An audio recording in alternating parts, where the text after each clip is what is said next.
अस्सलाम वालेकुम and very good morning. सुबह पाकिस्तान के साथ मैं हूं आपकी मेजबान जरिया वारिफ और मैं हूं आपके साथ मोहम्मद शुएब। नाजरीन, जुम्मा मुबारक।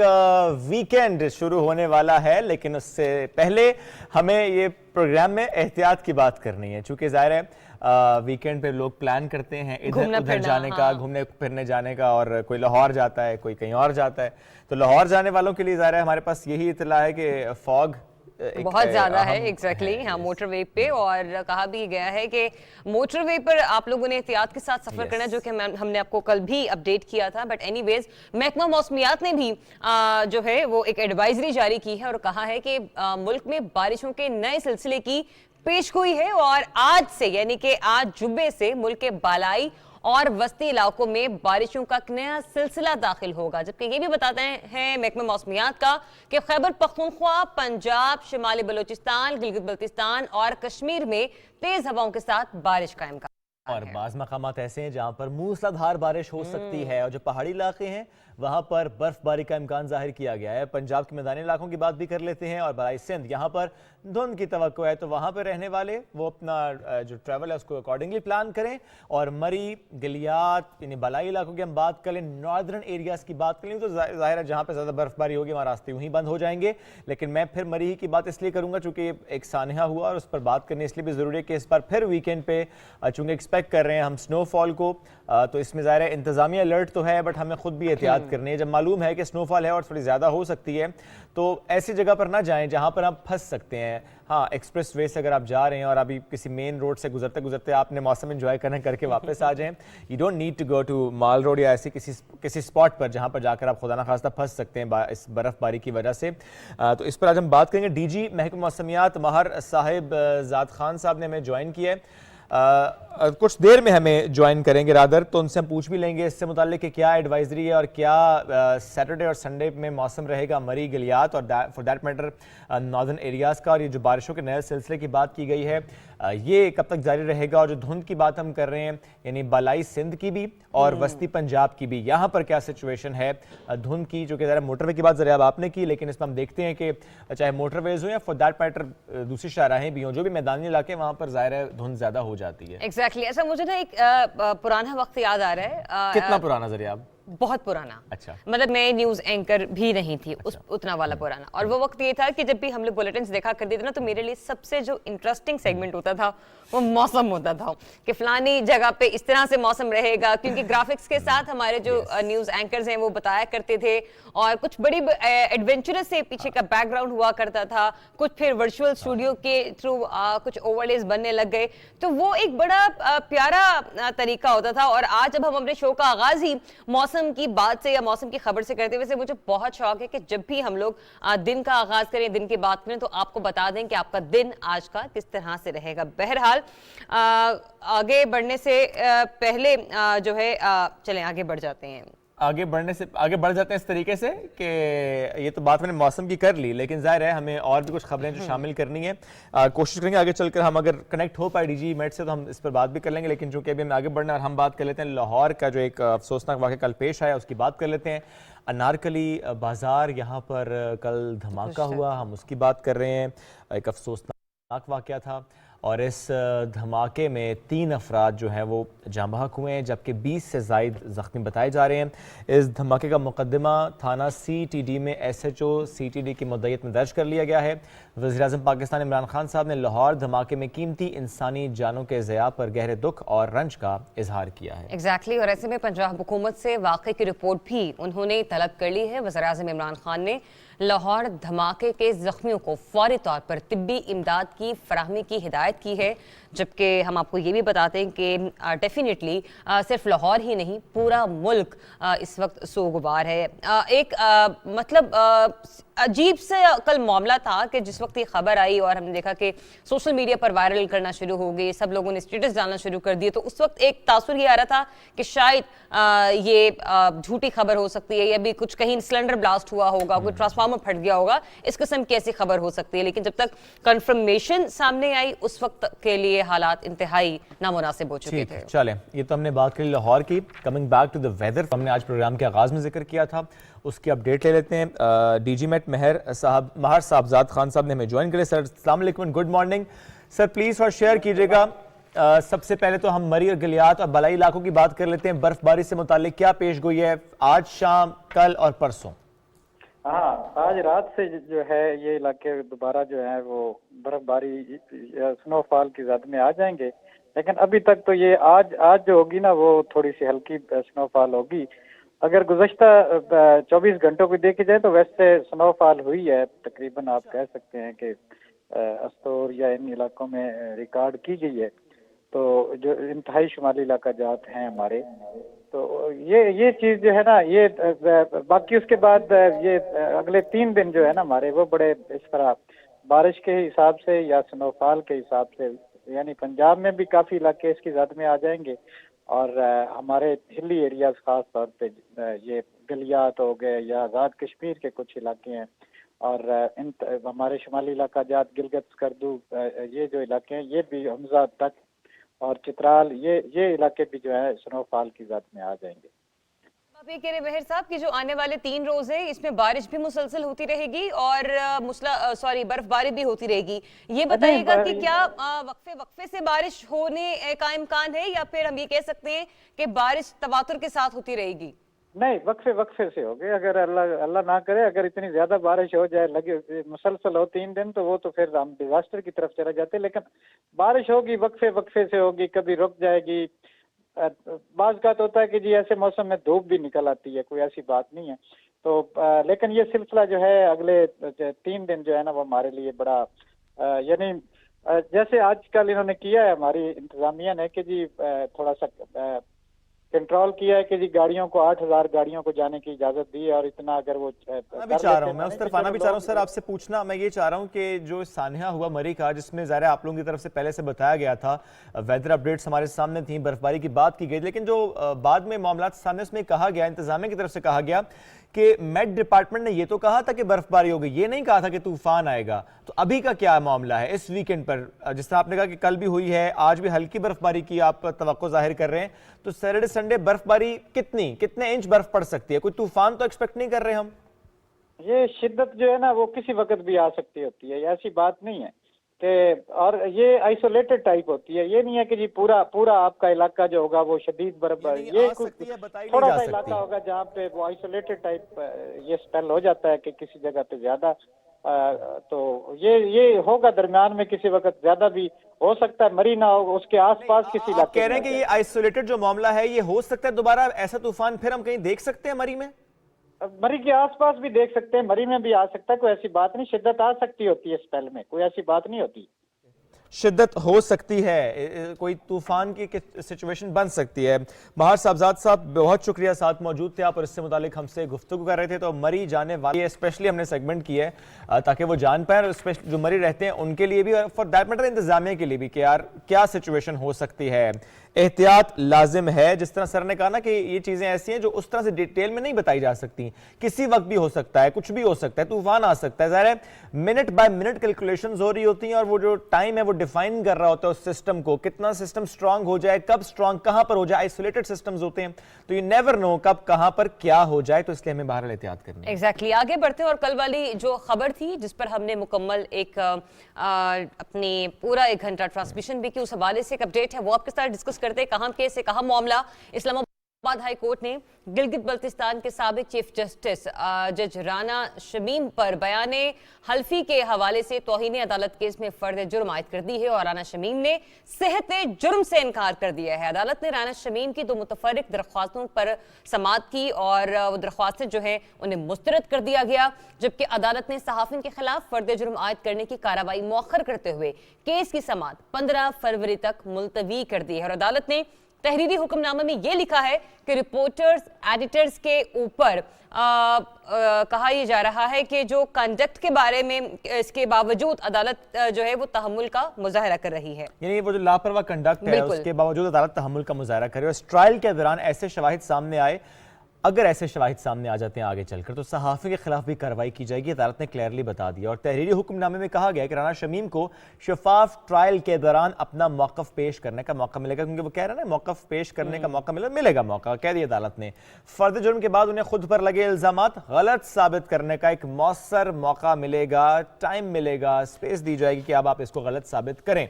तो ये तो हमने बात कर ली राना शमीम पर फर्दर जो माहिद करने से मुताल्लिक। अब आगे और गवर्नमेंट के जो इंपॉर्टेंट स्टेप्स हैं उस पर बात कर लेते हैं। जिस तरह हम अर्बन डेवलपमेंट या अर्बन प्लानिंग की बात करते आए हैं कि बड़े बड़े शहर जिस तरह से आबाद होते गए माजी में, जिस तरह से उन्हें कंटेन नहीं किया गया, उसकी वजह से जो वसाइल की कमी का सामना हुआ, जो मसाइल बढ़ते चले गए, उसमें कराची सर फहरिस्त है, देन लाहौर है, फिर और बड़े शहर हैं। तो ऐसे में जिस तरह अब हुकूमत कर रही है कि वहां पर तामीर करें, वहां पर तामीरात हों जहां पर हम देखें कि कंजेशन ना हो जाए, तो इसलिए वज़ीर-ए-आज़म इमरान खान साहब ने इससे मुताल्लिक कहा है कि उनकी गवर्नमेंट ने तामीरात के तारीख साज मंसूबे अब शुरू कर दिए हैं और पिछले 20 सालों से कभी इस पर उस तरह तवज्जो नहीं दी गई जिस तरह अब तवज्जो दी जा रही है। हम बात करें रावी अर्बन डेवलपमेंट और सेंट्रल बिजनेस डिस्ट्रिक्ट मंसूबे के हवाले से। एग्जैक्टली और इस पर पेशरफ्त के हवाले से इस्लामाबाद में मुनक्किदा जायजा इजलास की सदारत करते हुए वज़ीर-ए-आज़म इमरान खान साहब ने कहा कि ये मंसूबे मुल्क के लिए अहम हैं, जो लाहौर में आलूदगी को कम करने के लिए इंतहाई जरूरी है।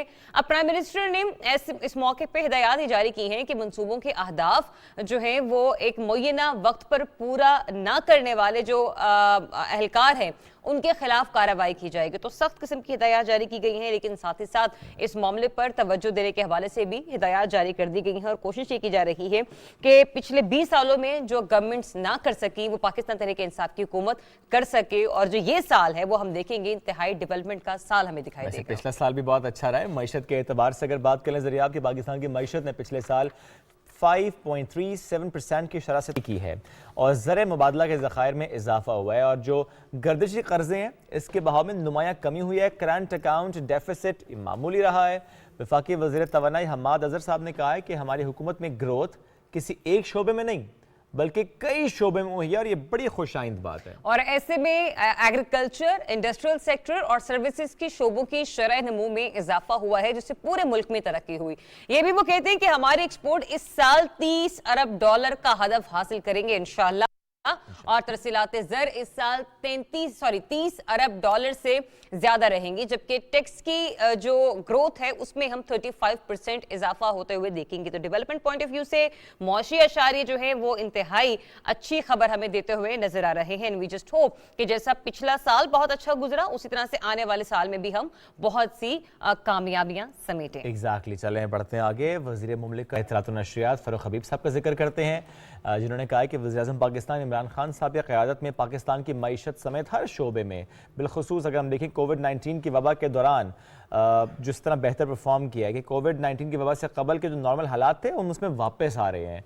वज़ीर मुमलिकत ने एक ट्वीट की है और कहा है कि आलमी जरीदे इकोनॉमिस्ट ने कोरोना वायरस की वबा से मुतालिक 50 ममालिक के नॉर्मलसी इंडेक्स में पाकिस्तान को दुनिया में दूसरे नंबर पर करार दिया है। वज़ीर मुमलिकत फ़ारूक हबीब ने कहा कि अब हम ओमिक्रॉन में एहतियात इंशाल्लाह जारी रखेंगे और हमें जारी रखनी है, चूंकि ज़ाहिर है अगर कोविड-19 फिर से फैलेगा तो उसमें नुकसान हम सबका होगा। और इसमें एक अपडेट है ओमिक्रॉन वेरिएंट और इसके हवाले से, कोविड के हवाले से, कि जिस हम एहतियात का जिक्र बहुत ज्यादा कर रहे हैं ना, वहां पर हम ये कहेंगे कि सिचुएशन कुछ ऐसी है कि आज इस्लामाबाद में 21 जनवरी 2022 जो डाइन-इन्स हैं वो बंद हो रहे हैं। बिल्कुल आपने सही कहा। इसमें हमजा शफकात साहब ने ट्वीट भी की, इस पर ज़ाहिर वो अपडेट करते आ रहे हैं कि कौन सी नई रिस्ट्रिक्शंस जो है वो इम्पोज की जा रही हैं उससे पहले जिस तरह हम देखते आए। अच्छा, ये बड़ी अच्छी बात है ज़रियात के स्कूल्स ने कुछ फैसले खुद से भी किए हैं। अगर ये कहा गया स्कूल्स को कि आप अटेंडेंस को 50% कर लें, लेकिन अगर वो स्कूल बड़ा है, वहाँ पर तादाद ज़्यादा है और उन्हें लगता है वो मैनेज नहीं कर पाएंगे उस तरह से, क्योंकि स्टाफ भी फिर आता है, बच्चों से इंटरेक्शन होता है, फिर वो गाड़ी में अगर बच्चे आ रहे हैं वो सारी जो इंटरेक्शन होते हैं उसको कम करने के लिए कुछ स्कूल्स ने, बड़े स्कूलों ने बिलखुसूस ये किया कि उन्होंने कहा नहीं, जो छोटे बच्चे हैं यानी 12 साल से छोटे बच्चे वो घर में ही रहेंगे, वो ऑनलाइन जो है वो तालीम हासिल करेंगे। तो मेरा ख्याल है ये बड़ी अच्छी बात है कि वो गवर्नमेंट के उस फैसले का इंतजार नहीं करते, हालात बिगड़ने का इंतजार नहीं करते, वो खुद से सोचते हैं कि हम रिस्पॉन्सिबल हैं और हमने अपने आप को महफूज रखना है, बच्चों को महफूज रखना है, उनकी फैमिलीज को महफूज रखना है, पाकिस्तान को महफूज रखना है। तो वो खुद से ऐसे फैसले लेते हैं फिर उनको इम्प्लीमेंट करवाते हैं। तो इट्स वेरी गुड कि हम इसको इतना सीरियसली लेकर चल रहे हैं। At the same time I must say that again कि आप ज्यादा जिम्मेदारी माओ पर आ गए, वो बच्चों के साथ बैठी हैं, तो ज़ाहिर है सुबह थोड़ा रिलैक्स करती थी बच्चों को स्कूल कर, अब वो रिलैक्सेशन मुझे लगता है कि शोएब के घर में ना डेली बेसिस पर हो रहा है। हाँ, बस ये तो ये सिर्फ एक घर की कहानी नहीं है, ये कहानी घर घर की होने चले जा रही है। अब एक और कहानी का जिक्र करते हैं और वो कहानी इंतहाई दिलचस्प होने जा रही है। पहले तो आप देखा करते थे पाकिस्तान टेलीविजन पर अर्तुगरुल गाजी। अब इसी की नौयत का एक और शाहकार सामने आ रहा है, वो है टीपू सुल्तान। वज़ारत इत्तलात व नशरियात, पाकिस्तान टेलीविजन और बिगर पिक्चर कंसल्टेंट के माबैन टीपू सुल्तान सुल्तान बरसगीर के मशहूर आज़ादी पसंद जंगजू पर तारीखी सीरियल तैयार करने के लिए मुफाहमत की याददाश्त पर दस्तखत हो गए हैं। Who is the actor by the way? अभी ये डिसाइड नहीं किया गया है। अब मुझे मत लेट्स सी कहना के जरा आप। कास्ट में नहीं, अगर आप चाहें तो मैं busy आप बहुत बिल्कुल कर सकते हैं कुछ। अच्छा, आपका शेड्यूल, आपके मैनेजर से मुझे बात करना पड़ेगी, ठीक है? हाँ, अगर बहुत अच्छा कोई आपने रोल ऑफर कर दिया तो फिर ठीक है, जरा आप सोचता हूँ, फिर मैं इस बारे में नेगोशिएट करते हैं, कुछ सोचते हैं, अपने आप को मनाते हैं। जी, मुफाहमत की याददाश्त पर दस्तखत हुई। इस तकरीब में वफाकी वज़ीर इत्तलात व नशरियात चौधरी फवाद हुसैन साहब मौजूद थे, सेक्रेटरी इत्तलात शाहिरा शाहिद साहिबा मौजूद थी, MDPTV और बिगर पिक्चर कंसल्टेंट के नुमाइंदे मौजूद थे। बिगर पिक्चर कंसल्टेंट मशहूर मुस्लिम शख्सियत टीपू सुल्तान के दौर और उनकी जिंदगी पर ड्रामा सीरियल तैयार करेगी। 6 सीजन्स होंगे इसके, और इस सीरियल का इब्तदाई सीजन जो है वो 1 साल में जारी किया जाएगा। यानी वक्त कम है, अगर मुझे उन्होंने कहा तो मेरे लिए वक्त बड़ा कम है फिर इस पर काम करने के लिए। नहीं, लेकिन इस पे किसी हद तक काम शुरू भी हो चुका है और बिगर पिक्चर कंसल्टिंग प्रोडक्शन की तैयारी में तमाम लागत बर्दाश्त करेगी। मतलब ये कि एक ऐसा मंसूबा कि जिसकी जो प्रोडक्शन है वो सारी खुद ये कंपनी उठाएगी। वैसे who can be Tipu Sultan ज़रिया? What do you think? Well, we have so many characters Like like Waqas Bangesh हमारे प्रोड्यूसर? नहीं, मेरा आपने ऐसा बिल्कुल ही नहीं कर दिया, कोरा इनकार कर दिया सर आप। नहीं, अच्छा, ऐसा और कुछ नहीं है। और इसके अलावा नहीं, बहुत सारे नाम हैं जिनके बारे में हम सोच सकते हुमायूं हैं। सिद्दीकी हैं, फवाद खान हैं, फवाद खान इमरान है, अशरफ हैं, नुमान एजाज है। नुमान एजाज, वेरी नाइस, ठीक है। जबरदस्त। So- वैसे तो नुमान एजाज के बेटे भी आजकल बड़ा अच्छा। हाँ, मैं आपको हिंट देना चाह रही हूँ थोड़े थोड़े। अच्छा, ठीक है? अच्छा, बहुत कुछ लोग फाद हो सकते मुस्तफा हैं। नहीं, अभी तक नहीं, ऐसा नुमान एजाज पे मैं रहूं फिर नुमान एजाज सोचा जा सकता है नुमान एजाज के बारे में, अच्छा। लेकिन अभी फहद मुस्तफा की तरफ हम लोग फहद मुस्तफा नहीं सोच रहे। नहीं सोच रहे। ऐसा कुछ सोचा नहीं। वैसे मैं तो ऐसे इस पे तज्जिया दे रही हूँ कि जैसे पता नहीं कास्ट मैंने डिसाइड कर दी, बट कुछ जनाब, खबरें अगर तो आपने डिसाइड करें तो सोचा जा सकता है। वो जो पीछे हमें जंगजुओं की जरूरत पड़ेगी ना, वो जो तलवार लेकर खड़े होंगे, तो उसमें एक आप भी हो सकते हैं, ठीक है? पंखा चलने वाले पंखा पीछे। चलने वाले, तो उनमें एक शेप हो सकते हैं। बट एनीवेज, आखिरी बार फैसला कर लें। आखिरी फैसला अच्छा, चलें, ठीक है। ठीक है। एनीवेज, सभी हमारे कैरेक्टर्स के लिए बेस्ट विशेस हैं और डेफिनेटली एक कंपटीशन होगा, Thank you, देखा ज़रिया। जाएगा कि किसको बिग कंसल्टिंग जो है Thank you. वो सिलेक्ट करती Thank है you. और किस तरह Vote का for me, please. ये Vote serial for जो है me. वो सामने आता है। वोट मांग लूं लोगों से। बिल्कुल, आप मांग सकते हैं। चले जी, हमने कर लिए मौज मस्ती, लेकिन असल मौज मस्ती की है लाहौरियों ने। भला कैसे की है सैर? वैसे भी सैर करते हैं, घूमते फिरते रहते हैं, लेकिन इस बार सैर हुई है जनाब डबल डेकर बस पर। यानी जिसे कहते हैं जिन्हें लाहौर नहीं देखा जमिया नहीं, अब जिसने डबल डेकर में बैठ के लाहौर नहीं देखा वो जमिया ही नहीं। तो जनाब डबल डेकर बस की सैर, लाहौर की सैर रादर, वो हमें आज हम आपको भी कराते हैं, खुद भी करते हैं। PTV के तवस्सुत से ये सैर कीजिए।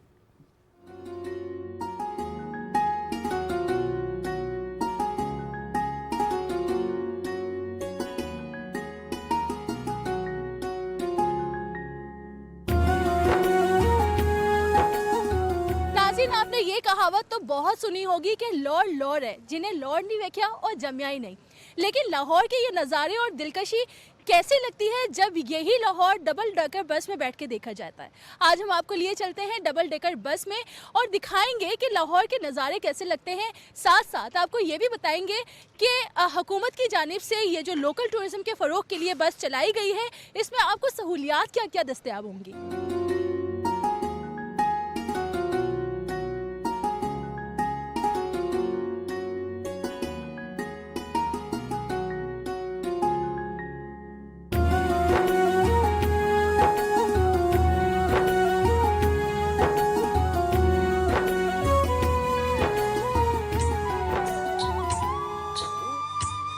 कोई शहर दसो मैनू ओए लोको, जिथे धुप भी होवे छां वर्गी, जिथे पानी शहद तो मिठे होण, जिदी धरती होवे मां वर्गी।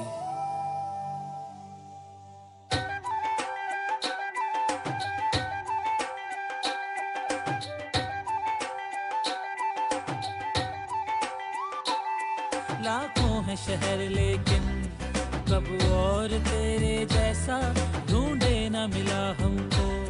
लाहौर तेरे जैसा लाखों है शहर लेकिन कब और तेरे जैसा ढूंढे ना मिला हमको।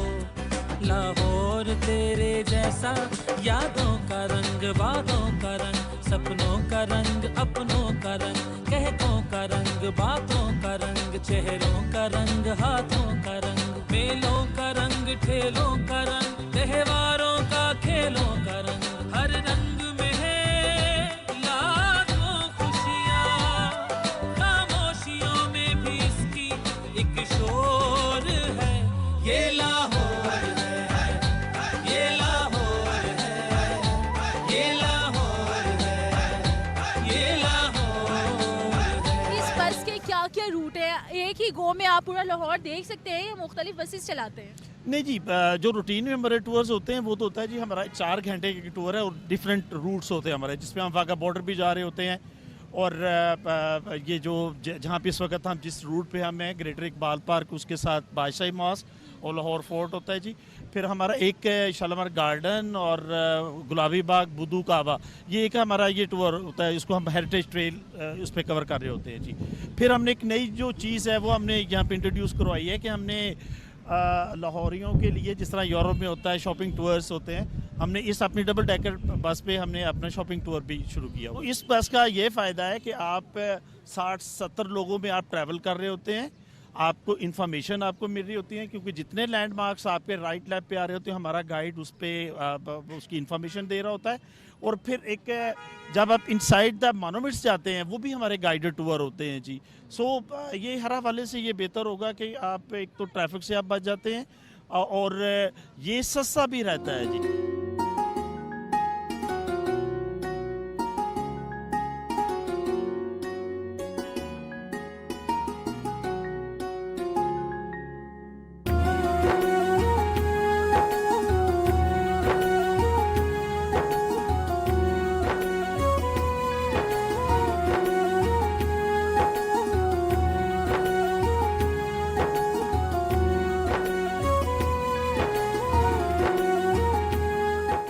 स्टे किया है ग्रेटर इकबाल पार्क में।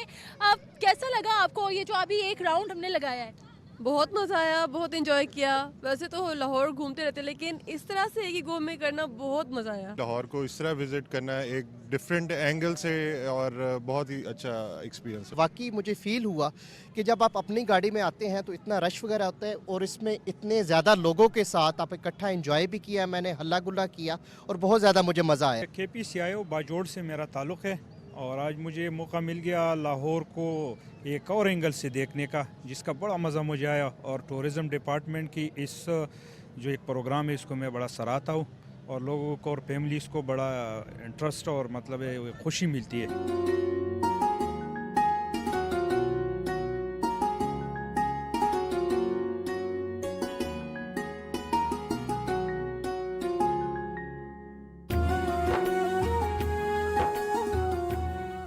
जी नाज़रीन, आप देख रहे हैं कि इस बस में बैठकर थ्रिल डबल हो जाता है, लाहौर को देखने और एंजॉय करने का मज़ा भी डबल हो जाता है। तो मैं यही कहूँगी कि आप लोग अपनी लाइफ में कम से कम एक दफ़ा तो ये एक्सपीरियंस लाजमी करें। Qurratulain, PTV news, Lahore. जबरदस्त जी, लाहौर की सैर डबल डेकर बस पर की। अब आपको जरा बताएं कि दुबई एक्सपो में क्या हो रहा है। यूं तो ये मंथ KP के नाम है, वहाँ पर हम KP से मुतालिक देख रहे हैं, गवर्नमेंट हो या फॉर दैट मैटर दीगर इदारे हों, वो किस तरह से बिजनेस को वहाँ पर ला सकते हैं, उस पर हम देखते हैं कि वक्तन फ़वक्तन अपडेट्स आती रहती हैं। लेकिन at the same time Dubai expo में जो बड़ी बड़ी स्क्रीन्स लगी हुई हैं, वहाँ पर लगेंगी पाकिस्तानी फिल्म्स। मैं लाहौर नहीं जाऊँगी, मैं पंजाब नहीं जाऊंगी।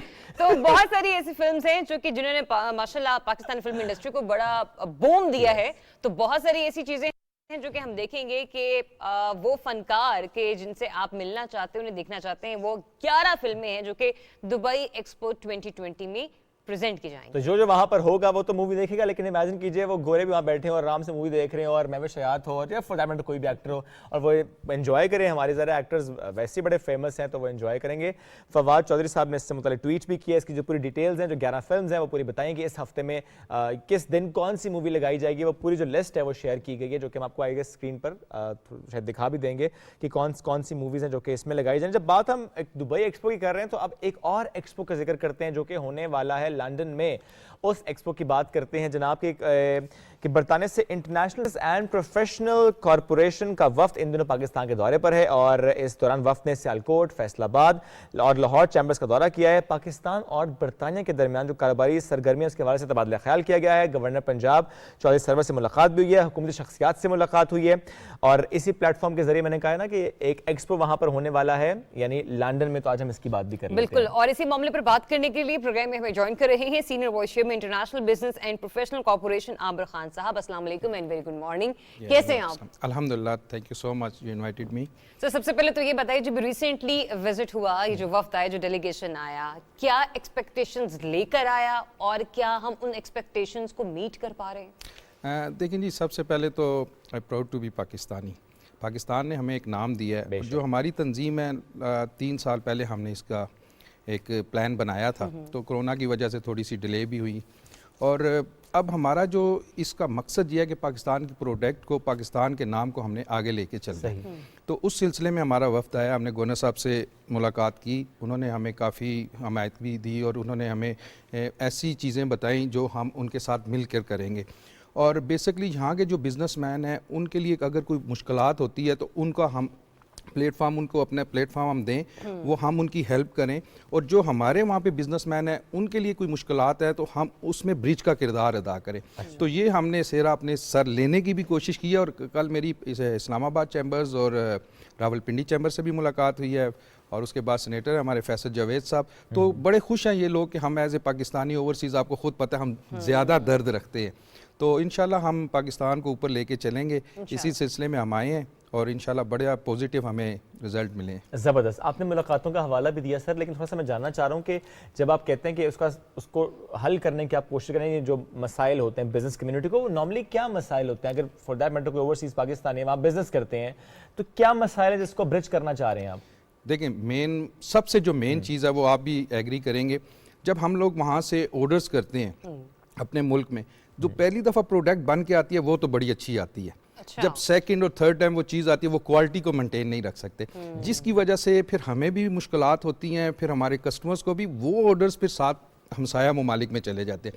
आप ये देखें, जैसे अब चाइना है, टर्की है, इंडिया है, बांग्लादेश है, वो हमसे ज़्यादा कर रहे हैं और सिर्फ बुनियादी उसकी जो आप ये समझ लें कि हमारे जो बिजनेसमैन हैं उनको 100% क्वालिटी पे कॉम्प्रोमाइज हो जाती है। बिल्कुल, इस पे नहीं करना चाहिए। ये हम जो लोग करेंगे, वहाँ के जो बिजनेसमैन हैं और यहाँ के, हम उसमें ब्रिज का किरदार अदा करेंगे और कम्युनिकेशन रखना पड़ेगा। तो हमने ये चीज़ें यहाँ मेंशन भी किया और उन्होंने एग्री भी किया इस चीज़ को, तो इंशाल्लाह इसको हम पूरे तरीके से 100% इस पे हम पूरी तवज्जो देंगे। अच्छा सर, ये बताइएगा, क्योंकि जो ये बिजनेस एक्सपो भी इंशाल्लाह होने वाली है लंदन में, डेफिनेटली आपकी उसके लिए भी बहुत ज़्यादा तैयारी होंगी। आपने कहा ना कि क्वालिटी भी कॉम्प्रोमाइज़ हो जाती है, चलें वन बाय वन आते हैं। जो क्वालिटी कॉम्प्रोमाइज़ होती है, पाकिस्तानी जो इन्वेस्टर्स हैं, ओवरसीज पाकिस्तानी, उनको कौन कौन से ऐसे बिजनेस सेक्टर्स हैं जहाँ पे पोटेंशियल नज़र आता है कि वो यहाँ से वहाँ पर अपने प्रोडक्ट्स को बेच सकें? मतलब आपको लगता होगा कि ये वाला रुझान बहुत ज़्यादा है, लेकिन ये चीज़ पीछे रह जाती, इस पर भी फोकस करें क्योंकि आलमी मार्केट को इस चीज़ की भी पाकिस्तान से ज़रूरत है। देखिए, पाकिस्तान अल्लाह का शुक्र है हर चीज़ से माला माल है, तो पाकिस्तान की अगर ठीक तरह की प्रोडक्ट इंग्लैंड में जाती है, यूरोप में जाती है, और मैं इस चीज़ यहाँ पे मेंशन करना चाहता हूँ, जो हमारी तंजीम है इसके 7 कंट्रीज़ में चैप्टर खुल चुके हैं, तो हम 40 कंट्रीज़ में ये चैप्टर खोलना चाह रहे हैं। कोरोना की वजह से थोड़ा सा डिले हो चुके हैं, तो जो यहाँ के बिजनेसमैन है, यही हमारी चैम्बर से भी बात हो चुकी है कि अगर इंग्लैंड के अलावा डिफरेंट कंट्रीज़ में भी वो जाएंगे तो हमारी उनको तंजीम वेलकम करेंगी। मेन चीज़ है, अब मैं एक छोटी सी मिसाल देता हूँ, जैसे यहाँ का ऑरेंज आपको खुद पता है, सरगोदा से ले लें, कहीं से ले लें, बड़ा अच्छा है, ठीक है, आप तोड़ के आए हैं कुछ दिन पहले। अच्छा, तो वो उसमें एक छोटी सी चीज़ आती है, फंगस लग जाता है। बिल्कुल, और स्पेन ने जो ये किया था, ये पाबंदी लगा दी थी। अब जब से ब्रेक्सिट हुआ है तो स्पेन अलहदा हो चुका है। अब हमने ये कोशिश की है एम्बेसी के साथ मिलके, तो इंशाल्लाह इस साल से ऑरेंज भी जाएगा। तो इसी तरह मैंगो की तो खैर बात ही आप ना करें ना, मैंगो तो दुनिया का बादशाह है और पाकिस्तान में जो मिलता है। इसके अलावा स्पोर्ट्स की गुड्स हैं, इसके अलावा फैसलाबाद से होजरी की है, हमारे अपने बिजनेसमैन हैं, हमारे जो तंजीम के मेंबर हैं उनके एटलीस्ट मंथली 40 to 50 कंटेनर्स जाते हैं, तो वो बेशक एक बंदा उन्होंने यहाँ बिठाया हुआ है, वहाँ पे कोई कॉम्प्रोमाइज़ नहीं होती क्वालिटी की। इस चीज़ को मद्देनज़र रखना है। हमने गवर्नमेंट से भी रिक्वेस्ट की है, हमने बिजनेसमैन से रिक्वेस्ट की है।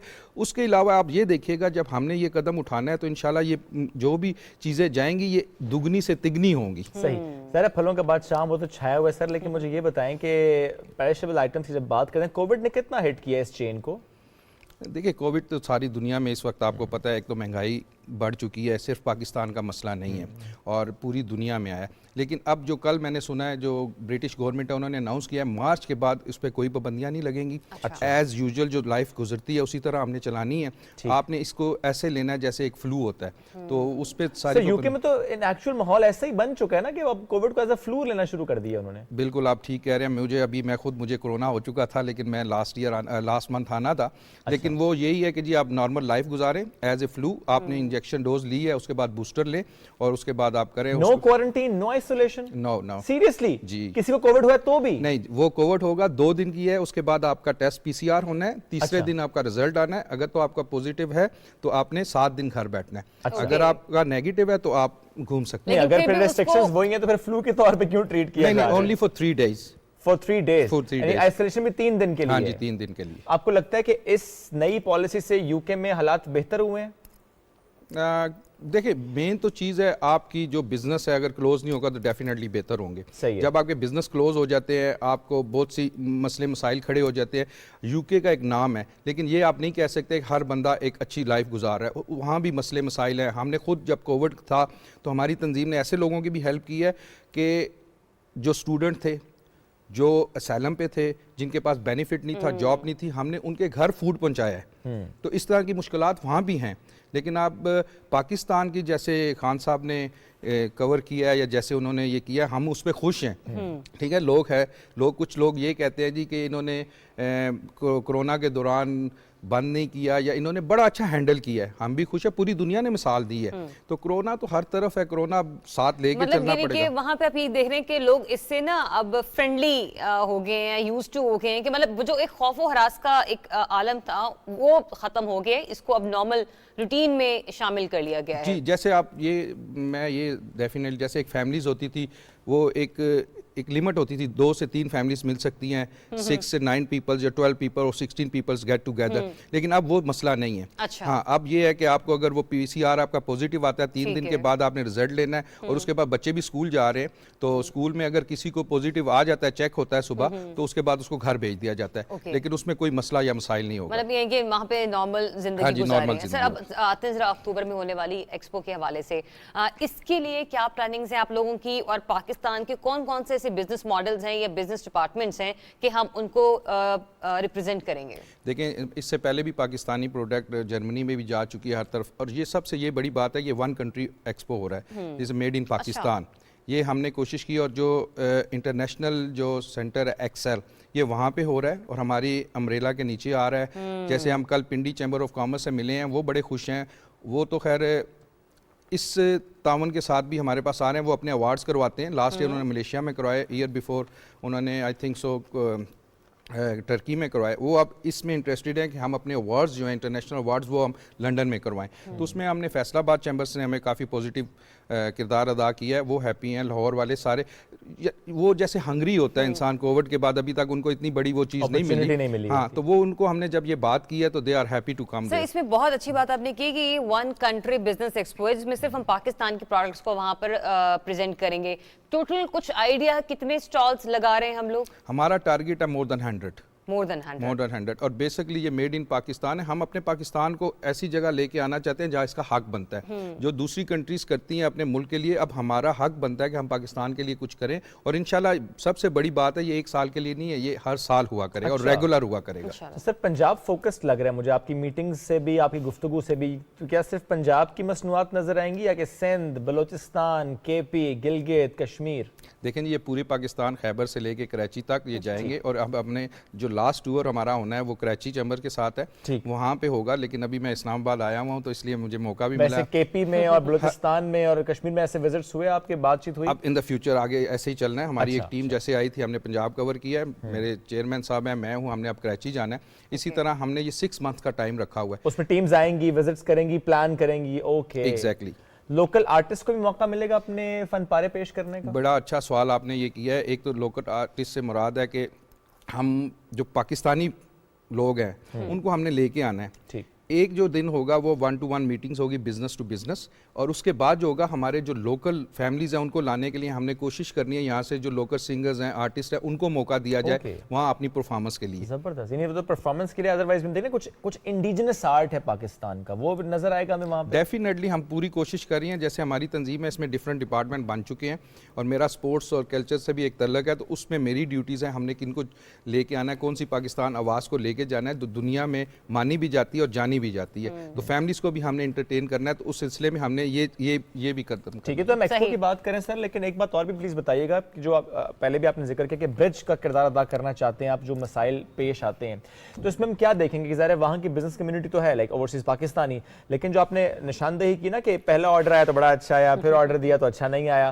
तो क्या यहाँ पर आप लोग कोई अपना डेस्क कायम करेंगे, कोई आपकी एक टीम होगी जो कि इसको लुक आफ्टर करेगी, इसको ब्रिज करेगी? देखिए जी, गवर्नर साहब से हमारी बात हुई है, रिसोर्स सेंटर हम बना रहे हैं लाहौर में, तो हमारे यहाँ के जो चैप्टर के शेख सोहेल साहब हैं वो सदर हैं पूरे पाकिस्तान के, उनके अंडर होगा।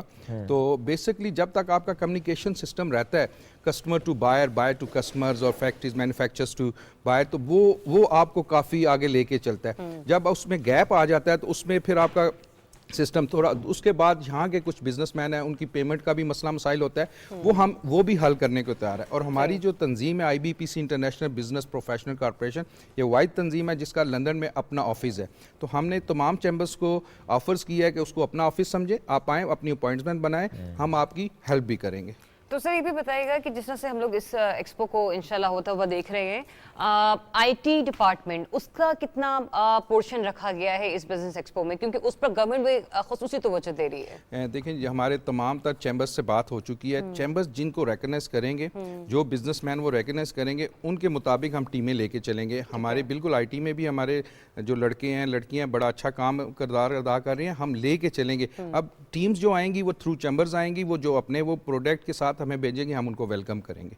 सही। और इसके अलावा ये भी बताएगा जो खवातीन हैं उनको इसमें किस तरीके से फैसिलिटेट किया जाएगा उनके बिजनेसेस को, क्योंकि बहुत सा मैंने ये देखा है जिस तरह से ये हम लोग लंदन में करने जा रहे हैं, लंदन में भी कम्युनिटी ऐसी रहती है जिसमें पाकिस्तानी भी हैं, जिसमें सिख बिरादरी भी है, जिसमें हिंदुस्तानी लोग भी हैं। अब ये वो लोग हैं जिनका पहनना ओढ़ना तकरीबन बड़ा मिलता जुलता है, शलवार कमीज साड़ी, ये वो कल्चर, तीनों एरियाज में बड़ा डिवीजन हम लोग इसकी देखते हैं।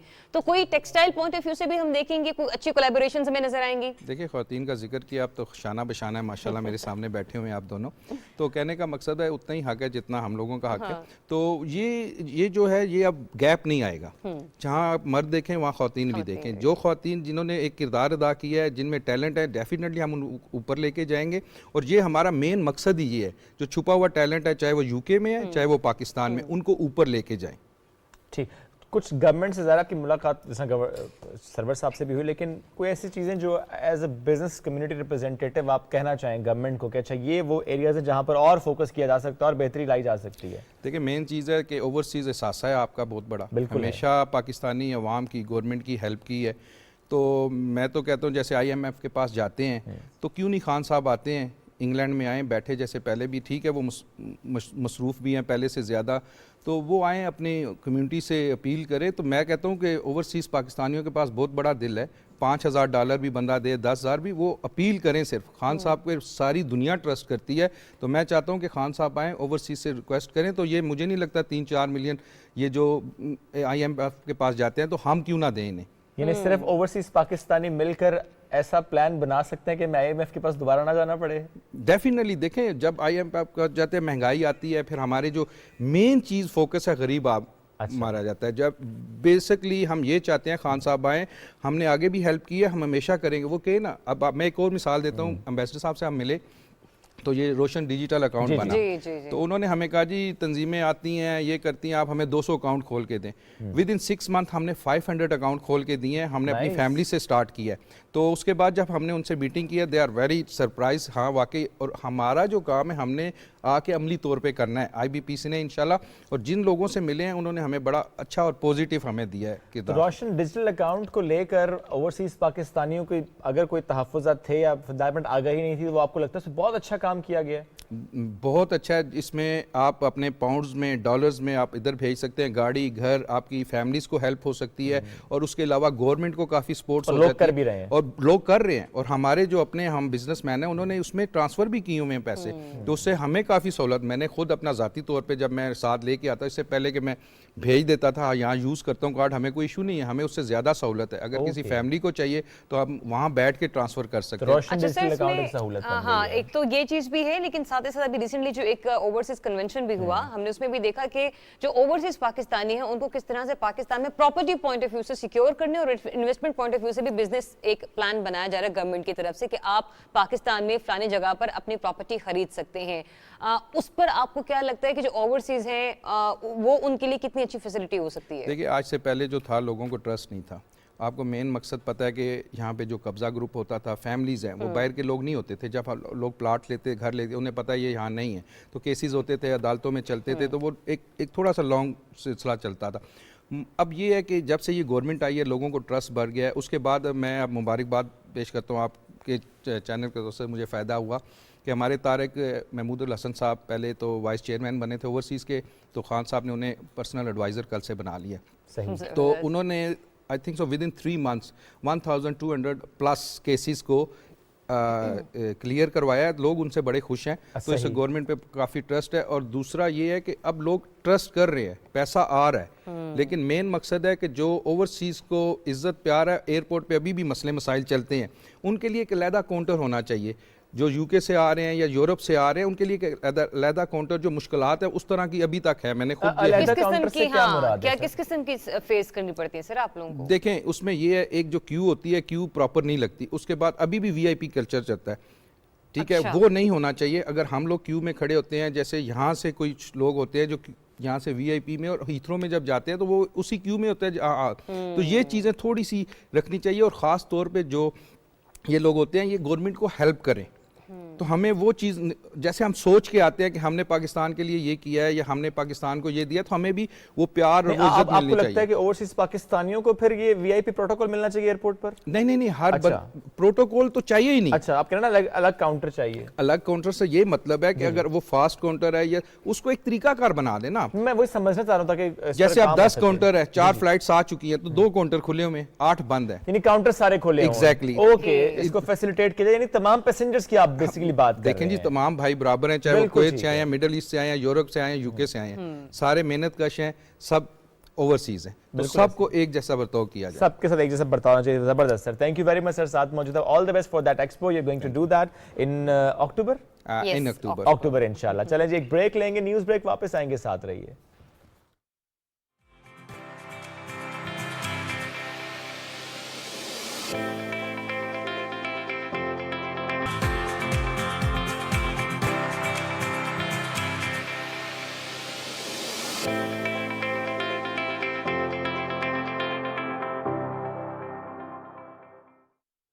वेलकम बैक नाज़रीन। ब्रेक के बाद आपको एक बार फिर से खुशामदीद कहते हैं, और अब हम बढ़ते हैं एक ऐसे इंपॉर्टेंट सेगमेंट की तरफ कि जिसका जो कह लीजिए कि हाल अहवाल है वो आपकी लुक से है।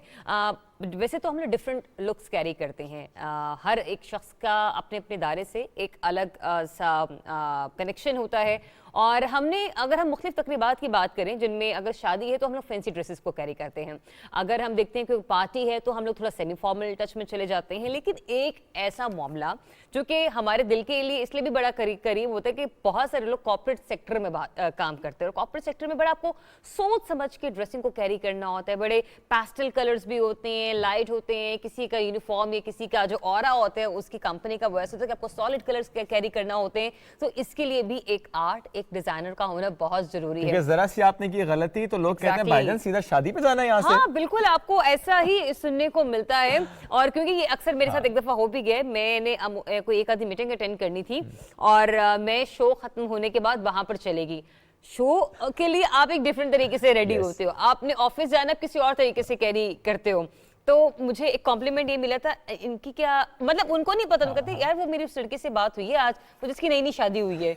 मैंने कहा है नई नई शादी, सो दैट मींस कि मतलब मैं अगर कुछ कैरी कर रही हूँ तो वो उनको ये लग रहा है कि अगर मैं कुछ ज्यादा तैयार हो गई तो दैट मींस मैं नई नवेली कोई दुल्हन। हालांकि होना ये चाहिए था, या तो मेहंदी लगी होती या सोने के कंगन आपने पहने। बट एनीवेज इसको यहीं पे हम लोग खत्म करते हैं कि नई नवेली शादी दुल्हन वाला मामला, बढ़ते इस तरफ कि ऑफिस में ड्रेसिंग कैसी होनी चाहिए, और इसके लिए हमें ज्वाइन किया है डिजाइनर अली कुरैशी ने। अस्सलाम वालेकुम एंड वेरी गुड मॉर्निंग, कैसे हैं अली? वालेकुम अस्सलाम जी, मैं बिल्कुल ठीक। अली आपसे तो मैंने अपना खुद भी वार्डरोब डिज़ाइन करवाया हुआ है, और अली सिर्फ मतलब ये नहीं कि मार्केट को इस तरह से डील नहीं करे, बल्कि जो डिफरेंट न्यूज़ चैनल्स हैं वहाँ पर भी अपनी वार्डरोब दे रहे हैं। अली ये जो ख़वातीन में हम देखते हैं, चाहे यूं कह लीजिए कि कॉर्पोरेट सेक्टर हो, रियल स्टेट डिपार्टमेंट्स हो, PIA हो, या इसके अलावा भी फॉर दैट मैटर्स बहुत सारी जगह होती हैं, आप जब कॉस्ट्यूम डिजाइन करते हैं, वार्डरोब डिजाइन करते हैं, किस किस्म की क्वेरीज आती हैं और आप उनको किस तरीके से सॉर्ट आउट करते हैं? पहले तो बहुत शुक्रिया आप लोगों का यहाँ पे बुलाने के लिए, और रियल एस्टेट और फैशन और न्यूज़ चैनल्स, चाहे किसी भी किस्म का जो इदारा हो, हर इदारे की एक अपनी रिक्वायरमेंट होती है ड्रेसेस की। मैं क्योंकि बाय पैशन इस फील्ड में आया हूँ, by education I was a business student, so then I realized कि एक शौक है तो उसको कैसे परस्यू करें, शौक को बिजनेस बनाते हैं। तो फिर ऑटोमेटिकली मैं उसको बड़े दिल से करता हूँ। अगर किसी इदारे का यूनिफॉर्म हो, या किसी का वेडिंग ड्रेस हो, या किसी का फॉर्मल अटायर हो, तो हम उसके साथ पहले बैठ के उसके साथ उसका परसेप्शन लेते हैं कि वो किस तरह से उसको डिज़ाइन करना चाहते हैं। एक गॉड गिफ्टेड चीज़ थी, मैं डिज़ाइन करता था, तो फिर मैंने आई स्टार्ट मेकिंग स्केचेस। तो हम उसको पहले पीस ऑफ पेपर पे लेके जाते हैं, हम उस अटायर को डिज़ाइन करते हैं, हम उसका एक स्केच क्रिएट करते हैं, और अपने क्लाइंट के साथ डिस्कस करते हैं कि आपको इसमें क्या ऑप्शंस चाहिए, either you what kind of colours you need, इसके अंदर क्या थीम आप कैरी करना चाहते हैं, वो बना के हम उनको एक सबमिट करते हैं, अपना फर्स्ट हैंड जो ड्राफ्ट है। उसके बाद उनकी अप्रूवल के बाद हम उसको बनाते हैं। फिर एक क्योंकि I do the bespoke suiting, जिसके अंदर हम ट्रायल्स वाली प्रोडक्ट्स बनाते हैं, तो उसके अंदर हमें ये होता है कि परफेक्शन की तरफ हम जाते हैं। तो स्टेप बाय स्टेप हमारा एक 2 से 3 स्टेप प्रोसेस है, जिसके अंदर हम गारमेंट उनको पहले ट्राई कराते हैं और फिर फाइनल फिनिशिंग की तरफ। जबरदस्त। What are the most common colours in corporate sector जिस पे आपके पास जरा ज्यादा डिमांड आती है कि हमें इसमें शूटिंग करवानी है? देखिए, डिपेंड करता है, for men and for women there are different type of colours, but colours always vary from time to time. But generic जो कलर्स हैं उसमें dark colours which are not very much shocking and they strike on your eyes. For example,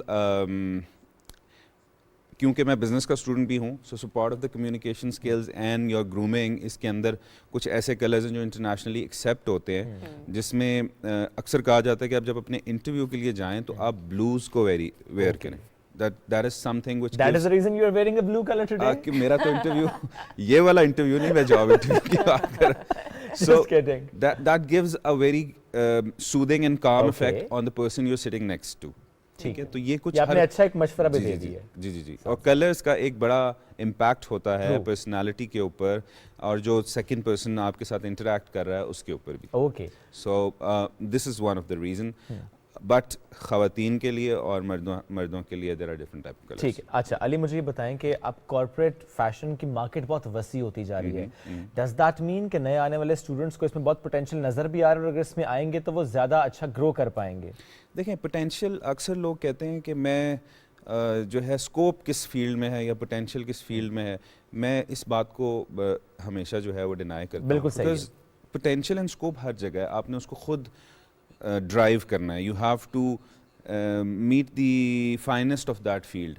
तो अगर आप वो कर सकते हैं तो you can sky is the limit for you. बिल्कुल ऐसी है। अच्छा अली, अब ये बताएं कि कोई भी वार्डरोब डिज़ाइन करने के लिए आप ये पूछते हैं कि एनवायरनमेंट ऑफिस का क्या है, आई मीन आपकी जॉब टाइमिंग्स क्या होंगी, या कि आप उसकी पर्सनैलिटी पे ज़्यादा फोकस करते हैं कि नहीं ये क्या अच्छा कैरी कर पाएगा, इस पे सूट क्या करेगा? देखिए, डिपेंड करता है again what is the theme of that certain office. Either कुछ कॉर्पोरेट्स के तो जनरली दे हैव अ लोगो जिसको वो रिप्रेजेंट कर रहे होते हैं, फिर उसके उसके बाद उनके कुछ कलर्स होते हैं जो कि उनकी ब्रांड की रिप्रेजेंटेशन होती है। कुछ लोग रेड्स अपने लोगों में यूज़ कर रहे होते हैं, या ब्लैक या गोल्डन या समथिंग व्हाटसोएवर। वो एक सर्टन जॉनरा उनकी ब्रांड का बता रहा होता है, बिकॉज वो फेस ऑफ द ब्रांड होता है। सो फिर अकॉर्डिंगली हम भी उन्हीं कलर्स को यूज़ करते हैं और कोशिश करते हैं कि उसमें डिसेंसी भी ख़त्म ना हो। बिकॉज मैं जब फैशन में आया तो मैंने देखा कि हमारे मुल्क में तरह तरह के फैशन शोज़ होते हैं जो कि समटाइम्स एक मैसेज के लिए अनएक्सेप्टेबल होते हैं। बिल्कुल ऐसे ही है। ऑल्दो वो एक ड्रामा होता है जो क्रिएट किया जाता है just to get the attraction, but मैंने एक ऐसी फैशन लाइन इंट्रोड्यूस कराई जो कि मैसेज एक्सेप्ट कर सकें। नाइस। और जनरली वो एक क्लासिक फैशन थीम को और एक्चुअल होना भी ऐसे ही चाहिए। इसमें अली एक चीज़ का ये भी बताइएगा, हम लोग अक्सर ये देखते हैं कि कुछ लोग जॉब करते हैं लेकिन उनकी सैलरीज उस हिसाब से नहीं होती, लेकिन जब उन्हें बाहर आना जाना होता है तो उन्हें अपनी ड्रेसिंग पर भी बड़ा फोकस रखना होता है। क्योंकि आप बहुत सारे ब्रांड्स के साथ भी काम कर रहे हैं, मतलब ब्रांड्स इन द सेंस कि मतलब बहुत सारी कंपनीज के साथ जिनके लिए आपने वार्डरोब बनाया, आपको क्या लगता है कि कंपनी का अपने एम्प्लॉय के लिए एक कोड डिज़ाइन कर देना ये एक सैलरी क्लास के लिए इकोनॉमिकल रहता है, या फिर it is up to you कि आप कुछ भी कैरी करके ऑफिस आए? नहीं, देखें, अप टू यू तो मैं समझता हूँ नहीं होना चाहिए। ठीक है। उसका एक बेसिक रीज़न है, अभी पिछले दिनों इस्लामाबाद के एक 5 स्टार होटल ने मुझे स्पेसिफिकली इस पर्पस के लिए बुलाया कि आप हमारी फीमेल स्टाफ को ट्रेन करें how to dress up, because उनको ये इशू फेस हो रहा था कि हॉस्पिटैलिटी इंडस्ट्री के अंदर जब वो ख़वातीन डेली काम पर जाती हैं तो वो इस तरह की कुछ चीज़ें जो वेयर करती हैं, जैसे फॉर एग्जांपल कॉस्मेटिक्स या ज्वेलरी व्हाटसोएवर, जो कि इनडिसेंट हो जाती हैं या जो कि उस फॉर्मल एनवायरनमेंट को ब्रीच कर रही होती हैं। जैसे फॉर एग्जांपल, सो फिर वहाँ पर हमने बात की कि हमने फिर थोड़ा सा उसको फन पार्ट भी हम लेकर आए अपनी उस ट्रेनिंग के अंदर, लेकिन हमने उसमें ये बात बताई कि समटाइम्स आपको वाकई, जैसे आप बात करी थी, आप you're dealing a customers and you're looking like a bride. Exactly. That's not something I've which seen so many girls so he might have, you know, he might get attracted towards what you're wearing, your bangles, your whatever, वो formal environment में suit नहीं करता. If you're going to some party, if you're going to some everything has a different sort of उसके great. अच्छा Ali, normally personalities कुछ ऐसी होती हैं वो रंगों से डरती हैं, वो खेलती नहीं रंगों से। फॉर एग्जांपल अगर मैं अपनी बात करूं तो मैं कभी चेक शर्ट पे डॉटेड टाई नहीं पहनूंगा, चेक सूट, लेकिन मैं आपको देख रहा हूं मुझे इतना अच्छा लग रहा है, मैं कह रहा हूं I should try this as well, लेकिन क्योंकि मैंने देखा नहीं पहले ये, तो ये जो डर होता है कि यार नहीं, अच्छा check shirt dotted tie check coat नहीं, पता नहीं क्या हो जाएगा, डर होता है। डरना ही चाहिए या कि एक्सपेरिमेंट करना चाहिए? नहीं, देखें, डर तो इंसान का सारी ज़िंदगी ख़त्म नहीं होता, चाहे वो फैशन में हो चाहे किसी भी और फील्ड में। बट आई थिंक उसको ख़त्म करने के लिए आपको कोई मेंटोरशिप ले लेनी चाहिए। अगर आप समझते हैं कि you are not that much confident कि आप अपनी मर्जी से कोई कपड़े पहने या आप अपनी मर्जी से कोई कॉम्बिनेशंस बनाएं, because everybody is not equal. बिल्कुल ऐसे ही। जो स्टैटिक सेंस है of a certain people, that might be improved जो कुछ लोग, हाँ जी, शायद एक टाइम पे मैं भी कुछ चीज़ों से डरता था, मगर मैंने उस चीज़ को ओवरकम किया and I learn that skill. So ये चीज़ बड़ी इंपॉर्टेंट है कि आप सर्टेन पीरियड ऑफ टाइम के बाद अगर आप नहीं कर सकते तो मार्केट में कंसल्टेंट हैं, उसके हम हैं अवेलेबल, आप हम जैसे लोगों से रब्ता कर सकते हैं। We can always try on you कि आपके ऊपर क्या सूट करेगा। That's what I was saying कि बिस्पोक क्लोथिंग का एक ब्यूटी ही है कि आप स्टेप बाय स्टेप उस पर जाते हैं। एंड इनफैक्ट ये एक ऐसा बिजनेस है जो कि सारी दुनिया में एक लग्जरी और एक बड़ी फाइन क्लोथिंग समझी जाती है। When you get a stitched कपड़े जो आप स्टिच लेते हैं वो एक लग्जरी समझी जाती है। पाकिस्तान में इसको ज़रा थोड़ा हम ऑफ द रिकॉर्ड समझते हैं, वरना सारी दुनिया में इफ यू गो टू, आप अगर इंग्लैंड चले जाएंगे, आप अमेरिका चले जाएं, तो वहाँ पर ये इस तरह के कपड़े बहुत एक्सपेंसिव हैं। ज़रा ये भी सवाल का जवाब दें, जो यंगस्टर्स हमारे बच्चे हैं, यूँ कह लीजिए कि फर्स्ट ईयर सेकंड ईयर के बच्चे या मैट्रिक, इन लोगों को अमूमन आइडिया नहीं होता इन्होंने कैरी क्या करना है। कभी कभी कंफ्यूज भी होते हैं क्योंकि समझ नहीं आ रही, तो कभी कोई एक्सपेरिमेंट करते हैं तो कभी कोई एक्सपेरिमेंट करते हैं। आप चूंकि इस चीज को एक्सपीरियंस कर चुके हैं और अब माशाल्लाह एक नाम है, इनके लिए क्या गाइडलाइन होनी चाहिए कि सोशल मीडिया पर देखें या फिर किसी तरीके से देखें कि अगर आपको कोई एक कैरेक्टर बहुत ज़्यादा पसंद है, कोई स्टार आपको बहुत ज़्यादा पसंद है, तो आप देखें कि क्या वो आपकी पर्सनैलिटी के साथ या आपके बॉडी स्ट्रक्चर के साथ जाता है, तो आप उसको, मतलब एक सजेशन उनके लिए क्या होगी, स्पेशली लड़कों के लिए? देखें, सोशल मीडिया पे तो बिल्कुल ना देखें, उसका तो कोई हाल ही नहीं है, वो बेहाल हो चुका है। तो इसलिए वहाँ से कुछ ऐसी चीज़ ना लर्न कर लें जो कि उनको बाद में अनलर्न करनी पड़े। सो बेहतर ये है कि हमेशा मैं समझता हूँ कि जो आप उस फील्ड का मियास्ट्रो होता है या जो भी उस आप समझते हैं, मशवरा भी उससे करना चाहिए कि जो अपनी फील्ड में बहुत कामयाब हो। अगर आप एक ऐसी चीज़ को देख लेंगे या वो किसी ऐसी चीज़ से इंस्पायर हो जाएंगे जो वाकई उनको नहीं करनी चाहिए, तो that might be a difficult case for them in future. ठीक, thank you Ali, thank you so much, nice having you. फिर कहूँगा बहुत अच्छे लग रहे हैं माशाल्लाह। बहुत शुक्रिया जी, बहुत ठीक है जी, शुक्रिया। वक्त हो गया ख़त्म नहीं, अगले मेहमान की तरफ बढ़ने का। तो उसके लिए हमें बढ़ने एक छोटी सी ब्रेक की तरफ, ब्रेक लेते हैं, ब्रेक से वापस आते हैं। स्टे ट्यून्ड, सुबह पाकिस्तान।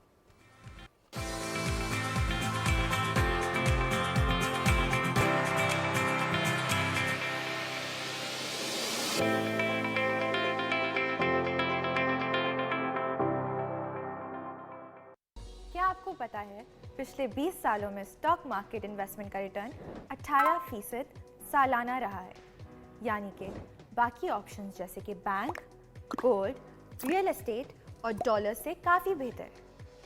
अब आप KSB की K-Trade ऐप से घर बैठे डायरेक्ट इन्वेस्टमेंट कर सकते हैं। अकाउंट ओपन करने के लिए www.ksb.com पर जाएं और ओपन अकाउंट पे क्लिक करें। ऑनलाइन फॉर्म में डिटेल्स जैसे कि नाम, एड्रेस, ईमेल और KYC डॉक्यूमेंट्स जैसे कि NIC की कॉपी, प्रूफ ऑफ फंड्स और बैंक स्टेटमेंट अपलोड करें। अब बस K-Trade अकाउंट में पैसे ट्रांसफ़र करें और स्टॉक मार्केट में पाकिस्तान की बेस्ट कंपनीज में बआसानी इन्वेस्ट करें।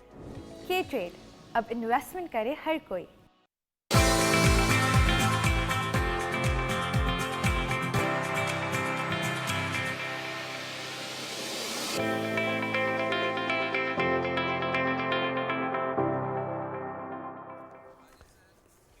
Welcome back after the break. और अब हम बात करेंगे, जब मार्जिनलाइज्ड कम्युनिटी के मसाइल का हम जिक्र करते हैं, एट द सेम टाइम कुछ ऐसे लोग होते हैं उस कम्युनिटी से जो एग्जाम्पल सेट करते हैं, एक नया होराइजन डिस्कवर करते हैं, ना सिर्फ अपने लिए, अपनी कम्युनिटी के लिए, बल्कि फॉर दैट मैटर दीगर कम्युनिटीज़ के लिए भी। हम बात करें ट्रांसजेंडर कम्युनिटी की, और उसमें भी सारा गिल की आज हम बात करेंगे, जिन्होंने कर लिया MBBS। तो पाकिस्तान की पहली ट्रांसजेंडर जिन्होंने कर लिया MBBS, डॉक्टर सारा गिल। तो पूरी नया दिन की टीम की तरफ से, PTV की तरफ से मुबारकबाद, and she is with us today. बिल्कुल ऐसे ही, और सारा गिल हमारे साथ मौजूद है। सारा, अस्सलाम वालेकुम एंड वेरी गुड मॉर्निंग, कैसे हैं आप?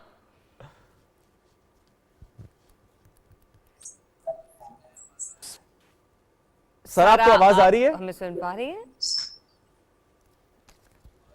दोबारा से हम कनेक्ट करते हैं और टीम सुबह पाकिस्तान की तरफ से एक बार फिर मैं कहता हूँ मुबारकबाद है इनको, और एक कारनामा सर अंजाम दिया माशाल्लाह आपने। तो एक हर जो नया दिन होता है ना, एक नई खबर लेकर आता है, खूबसूरत सा दिन होता है, खूबसूरत खबर लेकर। तो देखिए आज का हमारा एक नया दिन है, सुबह पाकिस्तान का नया दिन है। सारा, क्या आपको आवाज आ रही है? सारा गिल, अगर आपको आवाज आ रही है तो प्लीज बताइएगा। शहर कायद से माशाल्लाह आपका ताल्लुक है, आपने किया है MBBS मुकम्मल, 5 साल का सफर कैसा रहा और अब कितना अच्छा फील हो रहा है जब हेडलाइंस बन रहे हैं कि जो फर्स्ट ट्रांसजेंडर जो कि डॉक्टर बनी है माशाल्लाह?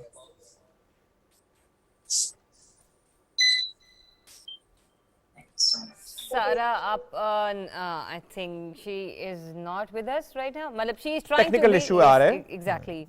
तो इसको हम जरा सेट करते हैं जनाब। हम बात करें पहली ट्रांसजेंडर डॉक्टर सारा की, जिन्होंने MBBS माशाल्लाह मुकम्मल किया, पाकिस्तान का सर फख्र से बुलंद किया है। बहुत मेहनती हैं, शहर कायद से इनका ताल्लुक है। और इसके अलावा मैं इनके कुछ इंटरव्यूज़ भी देख रहा था जिनमें इन्होंने कहा कि फैमिली ऐसी है इनकी जो कि बहुत ज़्यादा फोकस्ड है टुवर्ड्स एजुकेशन। और कितनी अच्छी बात है, कितनी खूबसूरत सी बात है, क्योंकि जब फैमिली का फोकस होता है ना एजुकेशन, तो वो फिर कोशिश यही होती है कि यार तमाम बच्चे बड़ा अच्छा पढ़ लिख जाएँ। क्योंकि ज़ाहिर है हमने ऐसी बहुत सी एग्जांपल्स देखी हैं पाकिस्तान में, जब लोग अगर खुदा न खास्ता कोई ऐसी खबर आ जाए हमारे पास तो हम भी शेयर करते हैं उससे मुताल्लिक कि इतना मसला क्रिएट किया गया किसी स्पेसिफिक जेंडर के लिए, तो उसमें ट्रांसजेंडर कम्युनिटी को भी ज़ाहिर है बहुत से मसाइल का सामना रहा है। कैसे इसको हल करना है, कैसे हम इंक्लूसिव सोसाइटी की तरफ बढ़ सकते हैं और कैसे बढ़ना चाहिए, उसमें हम देखते हैं कि जो इदारे हैं वहाँ पर इसको वेलकम किया जाए। ये ना कहा जाए कि अच्छा यू आर ट्रांसजेंडर या आप किसी ऐसी कम्युनिटी से तो आप यहाँ पर तालीम हासिल नहीं कर सकते, तो ऐसा होना नहीं चाहिए। और अब ये बड़ी अच्छी बात है कि ऐसे इदारे मौजूद हैं जो ऐसे एग्जाम्पल सेट कर रहे हैं। तो सारा गिल अगर हमारे साथ मौजूद हैं तो हम जरा उनसे फिर से ट्राई करते हैं बात करने की। डॉक्टर सारा, आपको आवाज़ आ रही है? डॉक्टर सारा से चले हम बात करते चले, कोशिश करते हैं कि अगर कोई टेक्निकल इशू है तो मैंने कॉल पर ले लें और इनसे बात कर सकें कि इन्होंने अब तक का सफ़र जो है किस तरह से तय किया और डेफिनेटली बहुत सारे ऐसे लोग हैं, जब आप सोसाइटी में बाहर निकलते हैं आपको बहुत सारे जुमले सुनने को मिलते हैं जो कि आपकी दिल आज़ारी भी करते हैं और कभी कभी आपका मोराल भी डाउन कर देते हैं। तो इतनी बातें सुनना या फिर लोगों को फेस करना थोड़ा सा मुश्किल हो जाता है। जब हम जेंडर डिस्क्रिमिनेशन की बात करते हैं, आपकी एक मेल कैटेगरी है, एक फीमेल कैटेगरी है, हमारे यहाँ मर्द हजरात या लड़के भी बाज़-औक़ात किसी नामुनासिब अंदाज में बात कर जाते हैं और कभी कभी ख़वातीन भी दोस्ती करने में, दोस्ती का हाथ आगे बढ़ाने में बहुत शशुपंज में मुब्तला हो जाती हैं कि आया कि हमें इस इंसान से दोस्ती करनी चाहिए या नहीं करनी चाहिए। लेकिन जिसकी बात आपने की ना शुएब की फैमिली सपोर्ट, अगर फैमिली सपोर्ट अच्छी होगी तो मेरे ख्याल से मुझे लगता है कि आप जिंदगी के हर मसले पर, हर मुश्किल पर काबू पा सकते हैं। और उन्हीं में से एक सारा गिल है और उनकी फैमिली है जिन्होंने उनका हाथ थामे रखा, उन्हें तनहा नहीं छोड़ा। और वो कहते हैं कि तालीम शऊर पैदा करती है, इसीलिए उनके फैमिली का चूंकि बहुत ज़्यादा फोकस था एजुकेशन की तरफ, तालीम की तरफ, तो उसी तालीम ने वो शऊर बेदार किया कि आज वो इस माशरे का उसको कहते हैं कि एक मुफीद खूबसूरत, हाँ, एक मुफीद रुकन साबित हो रही है। और इसमें भी ज़रिया में ये ज़रूर कहना चाहिए, ठीक है हम बात तो एक ट्रांसजेंडर की कर रहे हैं कि उनकी मुश्किलात, उनकी परेशानियां, उनकी दुख, उनकी तकलीफ, but at the same time हमें ये बात करनी है कि हमें खुद क्या करना चाहिए, यानी हमें अपने बच्चों को क्या सिखाना चाहिए। हमें अपने बच्चों में ये सीख लानी है कि अगर वो बाहर जाएं, स्कूल्स में जा रहे हैं, किसी तरह इदारे में जा रहे हैं, तो वो एक्सेप्ट करें। ये जो एक्सेप्टेबिलिटी है ना, ये टॉप टू बॉटम होनी चाहिए, पेरेंट्स में, बच्चों में होनी चाहिए, इदारों में होनी चाहिए एक्सेप्टेबिलिटी। उसके बाद ही हम इंक्लूसिव सोसाइटी बन सकते हैं। डॉक्टर सारा, अस्सलाम वालेकुम, गुड मॉर्निंग, कैसी हैं आप? डॉक्टर सारा प्लीज बात कर लें, अब मैं यही कह सकता हूँ, इसके बाद क्या कहूँ सर आप। First of all thank you so much for having me. Great, देखिए तरला करना पड़ेगा, क्या क्या आवाज आई है। ठीक है सारा, सबसे पहले तो सुबह पाकिस्तान की मुबारकबाद, थोड़ा सा प्लीज शेयर कीजिएगा 5 साल का ये खूबसूरत सफर कैसा रहा? ये 5 साल का सफ़र थोड़ा लंबा रहा। वो इस सिलसिले में ऐसे लंबा रहा क्योंकि मैं अपनी फीसेस खुद पे करती थी और खुद सब कुछ करती थी, तो मुझे वो पैसे जमा करना और फीस देना और पढ़ना दोनों ज़रा मुश्किल काम था। लेकिन मैं ये कहूँगी सफ़र मुश्किल ज़रूर था, मुश्किलात बहुत ज़रूर थी, पर जब आज अपने नाम के साथ मैं डॉक्टर सारा गिल सुनती हूँ ना, तो वो सारी तकलीफ़ें भूल जाती हैं, वो सारे गम भूल जाती हूँ। बहुत तरसी हूँ ये नाम सुनने के लिए मैं, डॉक्टर सारा गिल। इस इज्जत पाने के लिए मेरी कम्युनिटी, पूरी ख्वाजा सरा कम्युनिटी पाकिस्तान की बहुत तरसी है। डॉक्टर सारा, ये बताइएगा, आपने कहा ना कि पूरी जो ट्रांसजेंडर कम्युनिटी है ये नाम पाने के लिए बहुत तरसी है। अब आप ऐसे लोगों के लिए इंस्पिरेशन हैं और मेरे ख्याल से उन पेरेंट्स के लिए भी जो बाज़-औक़ात माशरे की वजह से अपने प्यारे को, अपने बच्चे को छोड़ देते हैं, उनको अब आप किस तरह से, फर्स्ट ऑफ ऑल मोटिवेट कैसे करेंगी आप उन्हें? देखिए, मैं तमाम पेरेंट्स को कहूँ कि अक्सर औकात देखिए लड़के लड़की और ट्रांसजेंडर मैं समझती हूँ कि सब इक्वली सलाहियत रखते हैं। मैं सिर्फ उन पेरेंट्स को कहना चाहूँगी जिनकी जो अपने बच्चों को सिर्फ जिन्स की वजह से घर से निकाल देते हैं, कि अगर आप सपोर्ट करेंगे तो वो भी इस मुल्क का इतना ही बड़ा असासा है जितना कि एक मर्द और एक औरत। और आप अपने बच्चों को लख्त जिगर को घर से निकाल देते हैं, महरूम कर देते हैं जिसकी वजह से ये माशरा बहुत ख़राब है। और अगर मैं कर सकती हूँ, मैं डॉक्टर बन सकती हूँ ज़माने की इतनी तलखियों के बावजूद, तो यकीन जानिए आपका बच्चा भी कर सकता है। उसको ज़रूरत है तो आपके प्यार की, आपकी सपोर्ट की, आपकी अपनायत की। आप उसको ज़माने में ऐसे ना फेंकिए, ज़माना बहुत ख़राब है, ये नोच डालता है। और रही बात बाकी ख्वाजा सरा कम्युनिटी की, तो मैं उनसे एक बात कहना चाहूँगी, देखो मैं भी तुम में से हूँ और तुम भी मुझ में से हो। अगर हमको देखिए मुश्किलें आएंगी, लोग रोकेंगे, लोग कहेंगे कि ये कुछ नहीं कर सकते हैं, ये सिर्फ भीख मांग सकते हैं, ये कोई काम नहीं कर सकते, पर उन मुश्किलों में अपनी कमजोरी जो दुनिया समझती है तुम्हारी कमजोरी, उसको ताकत बनाओ और देखो तुम सब कुछ कर सकते हो।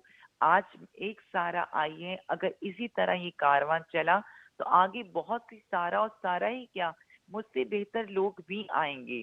मैं पाकिस्तान की पहली ख्वाजा सरा डॉक्टर जरूर हूँ, पर मैं पाकिस्तान की आखिरी ख्वाजा सरा डॉक्टर नहीं होंगी। ये मेरा वादा है इस कौम को और मेरी कम्युनिटी को। अच्छा डॉक्टर सारा, एक बड़ी अपनी खूबसूरत गुफ्तगू की है। मुझे प्लीज़ ये बताइएगा, आपने पहले जब ये कहा कि सफ़र तवील भी था, कठिन भी था, आपने अपनी फीस के लिए पैसे भी खुद जमा किए। I wanted to know that कि रूटीन क्या होती थी, पैसे कैसे जमा करती थी? मैं रात में मैं इस चीज़ को कभी नहीं छुपाती, क्योंकि मुझे लगता है कि अपने माजी को छुपाना या माजी को ना मानना सबसे बड़ी हमाकत होती है। मैं रात में फंक्शन करती थी, फंक्शन करने के बाद सुबह मैं एनजीओ में काम करती थी, वहाँ जाती थी। उसके बाद शाम में मैं पढ़ती थी। हर 7-8 महीने बाद मैं पैसे जमा करती थी और अपनी फीस पे करती थी। और मैंने यकीन जाने 3rd ईयर ना एक एक पेपर करके भी क्लियर किया है। लोग कहते हैं कि नहीं कर पाएगी, झूठी है, इससे नहीं होगा, ये लोग भी अब डॉक्टर बनेंगे।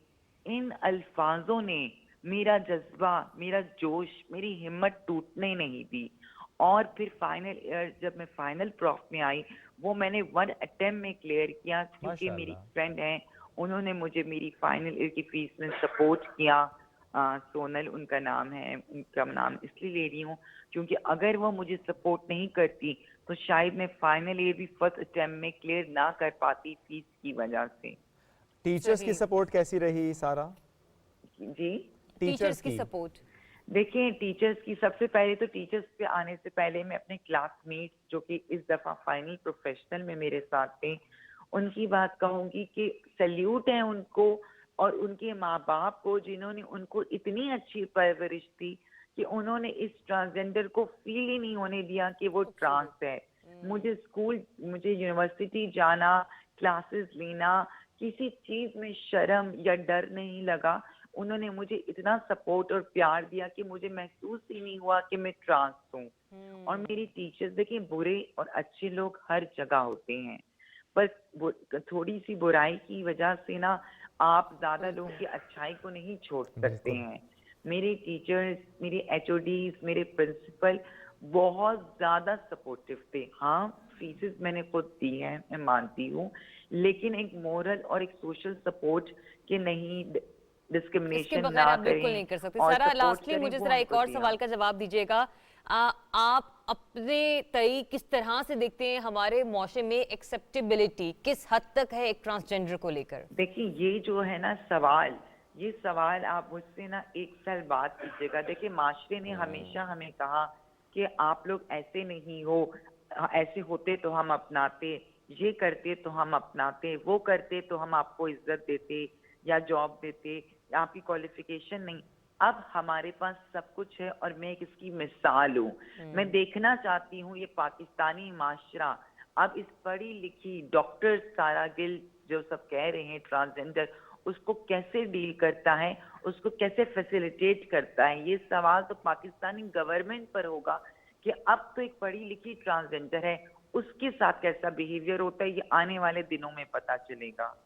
ठीक, डॉक्टर सारा, थैंक यू वेरी मच, साथ मौजूद थी आप। और कोशिश तो ये थी कि वीडियो लिंक हमारा होता, लेकिन चलें अब हम प्लान करते हैं कि किसी वक्त या तो आप इस्लामाबाद अगर आई तो स्टूडियो में, वरना मैं और ज़राब अगर कराची आए तो इंशाल्लाह आपसे मुलाकात ज़रूर करेंगे। बहुत अच्छा लगा आपसे बात करके और हमारी वाकई ख्वाहिश है कि आपसे मुलाकात भी हो जाए। Thank you very much doctor सारा वंस अगेन। एक छोटी सी ब्रेक लेंगे नाजरीन, वापस आएंगे, साथ रहिए।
जो अल्लाह ने पाकिस्तान में डाइवर्सिटी दी है, और जो आगे इंशाल्लाह जो हम पाकिस्तान का आगे मुस्तकबिल देख रहे हैं, ये टूरिज़म हमें फॉरेन एक्सचेंज भी लेके आएगा और टूरिज़म सबसे ज़्यादा लोगों के लिए नौकरियां देगा।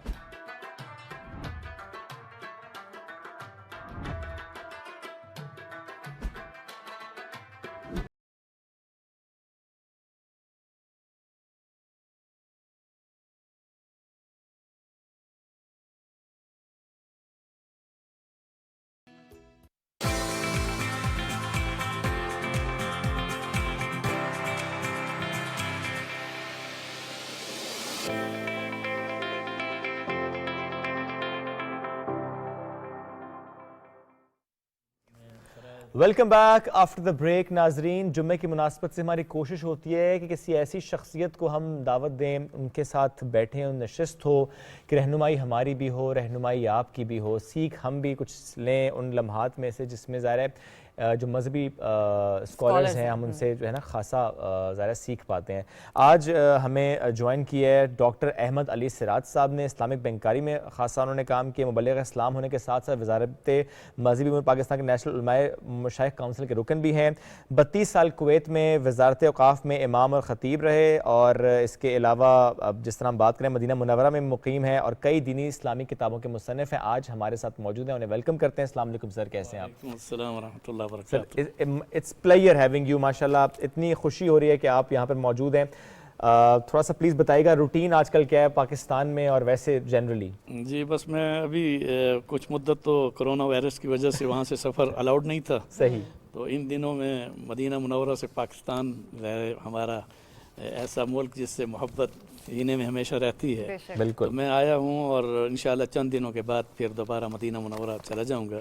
रहा ये कि जैसे आपने बताया, अल्हम्दुलिल्लाह सुम्मा अल्हम्दुलिल्लाह, दीन इस्लामी तदरीस से मेरा ताल्लुक़ है और कई यूनिवर्सिटियों का मैं सिंडिकेट का मेंबर भी आपके पाकिस्तान में HEC की तरफ से, और उसमें मुझे ये एक एज़ाज़ हासिल है कि आपकी वज़ारत मज़हबी अमूर मैं नेशनल उलमा मशाइख काउंसिल का मेंबर भी हूँ और ख़त्म नबूवत कास के लिए मैं आलमी सतह पर वर्ल्ड सेक्रेटरी जनरल हूँ। माशाअल्लाह। और हमारा ऑफिस लंदन में भी है, अमेरिका में भी है, पूरी दुनिया का दौरा भी करता हूँ। माशाअल्लाह। मक्का मुकरमा हमारा हेड ऑफिस है, उसके साथ ही मदीना मुनव्वरा तो वैसे भी इस्लामी रियासत की बुनियाद है। बेशक। अब तो हम बात भी करते हैं ना कि पाकिस्तान की जो बुनियाद है और रियासत है पाकिस्तान की, वो मदीना की रियासत की तर्ज पर होनी चाहिए। कोई शक नहीं कि इस दुनिया में सबसे पहली इस्लामी रियासत रसूल अकरम सल्लल्लाहु अलैहि वसल्लम ने मदीना मुनव्वरा में कायम फरमाई। उसके बाद तारीख़ हमें ये बताती है कि हर मुल्क अपनी नस्ल, ज़ात पात और उसके अलावा कौमी नारों के साथ कायम हुई, मगर एक पाकिस्तान है जो पाकिस्तान का मतलब क्या, ला इलाहा इल्लल्लाह। वही इस्लामी रियासत जो मदीने का तसलसल है, उसकी दूसरी इस्लामी रियासत वो पाकिस्तान है। बिल्कुल। सर, इस तरफ से एक मैं टॉपिक अनाउंस भी कर दूं कि बाज़ तवारीख़ में यह है कि सैयदना अबू बकर रज़ी अल्लाह उनकी वफ़ात 22 जमादियुस्सानी 13 हिजरी में हुई। तो हमने सोचा कि आज ज़रा हज़रत अबू बकर के जो मिजाज है उस पर भी थोड़ी बात की जाए, क्या सीख सकते हैं और जो उनके हुज़ूर सल्लल्लाहु अलैहि वसल्लम से मुकालमे हुए थे ज़रा उससे भी खासी बातें हम सीख सकते हैं। तो सर प्लीज़ मिजाज सिद्दीक़ अकबर पर थोड़ी सी रोशनी। जी, सबसे पहले तो मैं पाकिस्तान टेलीविज़न का मशकूर हूँ कि जिन्होंने मुझे एज़ाज़ बख्शा और आज की इस शान सिद्दीक़ अकबर की मुनासबत से मुझसे सवाल किया, और आपको मैं खराज तहसीन पेश करता हूँ कि खुलफ़ाए राशिदीन में सैयदना अबू बकर रज़ी अल्लाह तआला अन्हु की इस मुनासबत से आपके इस प्रोग्राम में यानी जितने नाज़रीन हैं वो आप सबको सलाम अक़ीदत पेश कर रहे हैं। तो जहाँ तक हज़रत अबू बकर सिद्दीक़ रज़ी अल्लाह तआला अन्हु के नाम का ताल्लुक़ है, मैं सबसे पहले नाम पर आऊँगा। बिल्कुल। हमारे बहुत सारे मुसलमानों को ये पता ही नहीं कि हज़रत अबू बकर सिद्दीक़ का असल नाम क्या है। अबू बकर तो कुन्नियत है। अच्छा। बकर से मुराद ऊँटों में जो नौजवान ऊँट होता था और उस पर जिसको अबूर हासिल हो, उसकी ख़रीदो फ़रोख्त पर, उसकी शनाख्त पर, तो हज़रत अबू बकर रज़ी अल्लाह तआला अन्हु अपनी जवानी में ऊँटों को बहुत ख़रीदते थे। जैसे हिजरत के सफ़र में भी रसूलुल्लाह सल्लल्लाहु अलैहि वसल्लम की ऊँटनी उन्होंने ख़रीदी थी। तो रहा ये कि इसी वजह से उनकी कुन्नियत अबू बकर, यानी ऊँटों का बाप। लेकिन आपका असल नाम अब्दुल्ला है। अच्छा। और आपके वालिद का नाम उस्मान, जिनकी कुन्नियत अबू कुहाफा है। आपकी वालदा का नाम सलमा है, जिनकी कुन्नियत उम्मुल खैर है। और आप 3 कबीला से, कुरैश के 3 कबीला से ताल्लुक़ रखती हैं। और ये खूबसूरत बात मैं ये बताना चाहता हूँ नादरीन, ये बात ज़हन नशीन कर लें कि जहाँ तक हज़रत अबू बकर सिद्दीक़ रज़ी अल्लाह ताला अन्हु का शजरा नसब है, वो कुरैशी तो हैं, मगर आपके शजरा नसब में 7वीं पुश्त में हज़ूर सल्लल्लाहु अलैहि वसल्लम का जद्द अमजद और आपका जद्द अमजद एक हो जाता है। फिर ये सिलसिला आपका नसब का हज़रत इब्राहीम खलीलुल्लाह तक पहुँचता है। यानी 7वीं पुश्त में हज़ूर सल्लल्लाहु अलैहि वसल्लम मोहम्मद बिन अब्दुल्ला बिन हाशिम बिन या मोहम्मद बिन अब्दुल्ला बिन अब्दुल मुत्तलिब बिन हाशिम और फिर होते हुए अब मनाफ से जो मुर्रा तक है, यहाँ मुर्रा पर हज़रत सिद्दीक़ अकबर का रसूल अकरम सल्लल्लाहु अलैहि वसल्लम से रिश्ता वही कुरैशी होने के साथ आपके जद्द अमजद एक होने के साथ हो जाता है। रहा ये कि हज़रत अबू बकर रज़ी अल्लाह ताला अन्हु जिस वक़्त मक्का मुकरमा में पैदा हुए तो जिस महल्ले में उनका घर था वो उम्मुल मोमिनीन का खदीजतुल कुबरा रज़ी अल्लाह ताला अन्हा का पड़ोस था। और उसके बाद जवानी के अंदर ही बचपन से रसूल अकरम सल्लल्लाहु अलैहि वसल्लम की दोस्ती इन्होंने इख्तियार की। बल्कि एक तारीख़ में मौरख़ीन यहाँ तक लिखते हैं कि 18 साल की उम्र में ये 2 यार ऐसे जानिसार और आपस में प्यार के नक्शे में थे कि अहले मक्का इन्हें देख कर रश करते थे कि दोनों ये हम उम्र होने के साथ, अगरचे हम उम्र नहीं थे, हज़रत अबू बकर रज़ी अल्लाह ताला अन्हु रसूल अकरम सल्लल्लाहु अलैहि वसल्लम से 2 साल और चंद माह कम उम्र के साथ हैं। हज़ूर सल्लल्लाहु अलैहि वसल्लम हज़रत अबू बकर से 2 साल और चंद माह बड़े थे, मगर अबू बकर रज़ी अल्लाह ताला अन्हु के दिल में रसूल अकरम सल्लल्लाहु अलैहि वसल्लम के साथ इतना प्यार बचपन से था कि 18 साल की उम्र में एक दोस्त के साथ बैठना, मगर इतने अदब के साथ बैठना कि एक कदम नीचे 2 दानों होकर बैठना। तो किसी ने पूछा कि अबू बकर इतनी मोहब्बत का रिश्ता इतनी दोस्ती में ये क्यों है? तो उन्होंने जवाब में कहा, मैंने ख्वाब में देखा कि मोहम्मद सल्लल्लाहु अलैहि वसल्लम अल्लाह के उन पसंदीदा और मुंतखब लोगों में से हैं जिनका मुझे ख्वाब के अंदर इशारा किया गया। अब रहा ये कि मैं इस पर बहस नहीं करना चाहता, इतना बता दूं कि 18 साल की उम्र से दोस्ती है और फिर 40 साल रसूल अकरम सल्लल्लाहु अलैहि वसल्लम ने बेशत की पहली रात जो कि गार हिरा में, और एक खूबसूरत जुमला दूं, गार हिरा से गार सौर, ये 2 गारों के दरमियान एक ऐसा दौर है जिसको मक्की दौर कहती है। बिल्कुल बिल्कुल। बेशत के बाद यानी कि नबूवत का ताज पहनने के बाद गार हिरा में आए हज़रत जिब्रील अमीन और उन्होंने आपको मुआनके में लिया, 3 मरतबा आपके सीने को अपने सीने से लगाया और फिर पहली आयत नाज़िल की, इक़रा बिस्मि रब्बिकल्लज़ी खलक़ खलक़ल इंसान मिन अलक़ इक़रा व रब्बुकल अकरम अल्लज़ी अल्लम बिल कलम अल्लमल इंसान मा लम यअलम। अब मैं बेशत की तरफ नहीं जाना चाहता, मगर इन मक्की दौर में एक गार हिरा है जिससे नबूवत का आगाज़ है और एक गार सौर है जिससे मक्की दौर का इख्तिताम है। मक्की दौर के पहले यानी गार में जहाँ इफ्तिताह है वहाँ जिब्रील आपके पास हैं और मक्की दौर का इख्तिताम गार सौर में सिद्दीक़ अकबर के साथ। अब यहाँ पर एक बात और भी मैं, क्योंकि वक्त आपके पास भी और ज़ाहिर है कि टेलीविज़न का एक असूल व ज़वाबित है, वगरना ये बहुत बड़ी तारीख़ी बातें हैं।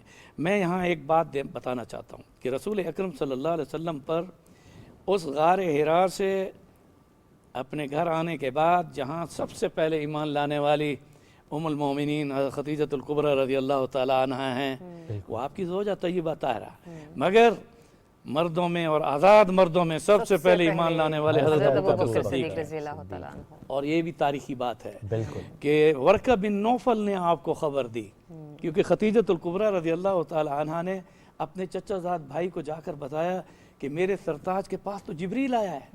तो इसी पर वर्का बिन नौफल ने अबू बकर को ये ख़बर दे दी कि वो आखिर ज़मान पैगम्बर आ गए, क्योंकि वो उस वक़्त बहुत बड़े राहिब थे। तो हज़रत अबू बकर सिद्दीक़ ये वाहिद वो शख्सियत हैं कि जो हजूर के घर पर दस्तक देकर जब दरवाज़ा खुलता है तो कहते हैं या रसूल अल्लाह, सुभान अल्लाह। अब उसके बाद आपके दस्त हक परस्त पर ईमान लाती हैं। अब यहाँ पर ये बात तो मुसल्लमा हकीकत है कि इन्न खैर हाज़िहिल उम्मह बाद नबीहा अबू बकर, ये इजमा है कि नबियों के बाद सबसे अफजल गैर नबियों में जो है वो अबू बकर हैं। खैरुल उम्मा, खैर हाज़िहिल उम्मा भी और खैर कुल्लुल उम्मा भी। अब आइए मैं एक जुमला देना चाहता हूँ। हज़रत अबू बकर रज़ी अल्लाह ताला अन्हु ईमान लाने में सबसे पहले रसूल अकरम सल्लल्लाहु अलैहि वसल्लम पर आज़ाद मर्द होने की हैसियत से ईमान ले आए। अब ईमान जब ले आए तो पूछा, या रसूलुल्लाह सल्लल्लाहु अलैहि वसल्लम आप मुझे बताइए अब मेरे ज़िम्मे क्या हुक्म है। यहाँ ये बात मालूम हुई कि ईमान लाने के बाद इंसान पाबंद हो जाता है। अब मैं इस पर नहीं जाना चाहता, फिर कभी बताऊँगा कि ईमान लाने के बाद मुसलमानों पर क्या क्या जिम्मेदारियाँ हैं। हज़ूर सल्लल्लाहु अलैहि वसल्लम ने हज़रत अबू बकर रज़ियल्लाहु तआला अन्हु को बड़ा खूबसूरत जवाब दिया। आपने फरमाया, जो ड्यूटी मुझे नबूवत के साथ मिली वो ड्यूटी तुझे उम्मती होने के साथ मिली। सुभान अल्लाह। कि हम अल्लाह की तरफ बुलाएं। किसकी तरफ बुलाएं? अल्लाह की तरफ। तो हज़रत अबू बकर रज़ियल्लाहु तआला अन्हु इस ईमान लाने के बाद अब सबसे पहले तबलीगी मिशन पर जो निकले हैं। अभी हजूर सल्लल्लाहु अलैहि वसल्लम ने किसी के घर की दस्तक नहीं दी। दस्तक देने वाले कौन हैं? अबू बकर हैं। ईमान में पहले नंबर पर ईमान लाने वाले कौन हैं? अबू बकर हैं।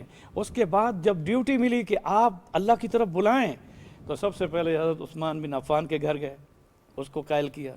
फिर उसके बाद ज़ुबैर बिन अवाम के घर गए, उसे कायल किया। फिर अब्दुर्रहमान बिन औफ के घर में गए, उसे कायल किया। तबलीग का सफ़र उन्होंने शुरू किया। अभी तबलीग का सफ़र, इसमें मैं खूबसूरत जुमला देना चाहता हूँ। फिर साद बिन वक़ास रज़ियल्लाहु तआला अन्हु के पास गए, उनको कायल किया। फिर तलहा बिन उबैदुल्लाह रज़ियल्लाहु तआला अन्हु के पास गए। अभी ये सारे वो नौजवान या अपनी उम्र में जिस हिस्से में थे, इनको रसूल अकरम सल्लल्लाहु अलैहि वसल्लम पर ईमान लाने में और अल्लाह की वहदानियत की तबलीग करने में सबसे पहले तबलीगी मिशन में भी पहला नंबर अबू बकर का है। और फिर क्या खूबसूरत मंजर होगा, मैं कैसे बताऊं कि इन पांचों को लेकर रसूलुल्लाह की खिदमत में आ गए और आप सल्लल्लाहु अलैहि वसल्लम देखकर इतने खुश हुए। और उन पांचों ने रसूल अकरम सल्लल्लाहु अलैहि वसल्लम के दस्ते हक परस्त पर जब ईमान लिया यानी कबूल किया, तो अल्लाह ने उन्हें अशरा मुबशरा में शुमार कर दिया। सुभान अल्लाह। अब आइए दूसरा जुमला। अब हजूर सल्लम पर ईमान तो ले आए, फिर आपकी 3 साल की बेसत ऐसी थी इब्तदाई जिसमें आपने खुफिया तौर पर अपने आप को रखा। बिल्कुल। फिर अल्लाह ताला ने जब हुक्म किया फस्दा बिमा तोमर, अब एलानिया आप अपनी नबूवत का इजहार कीजिए।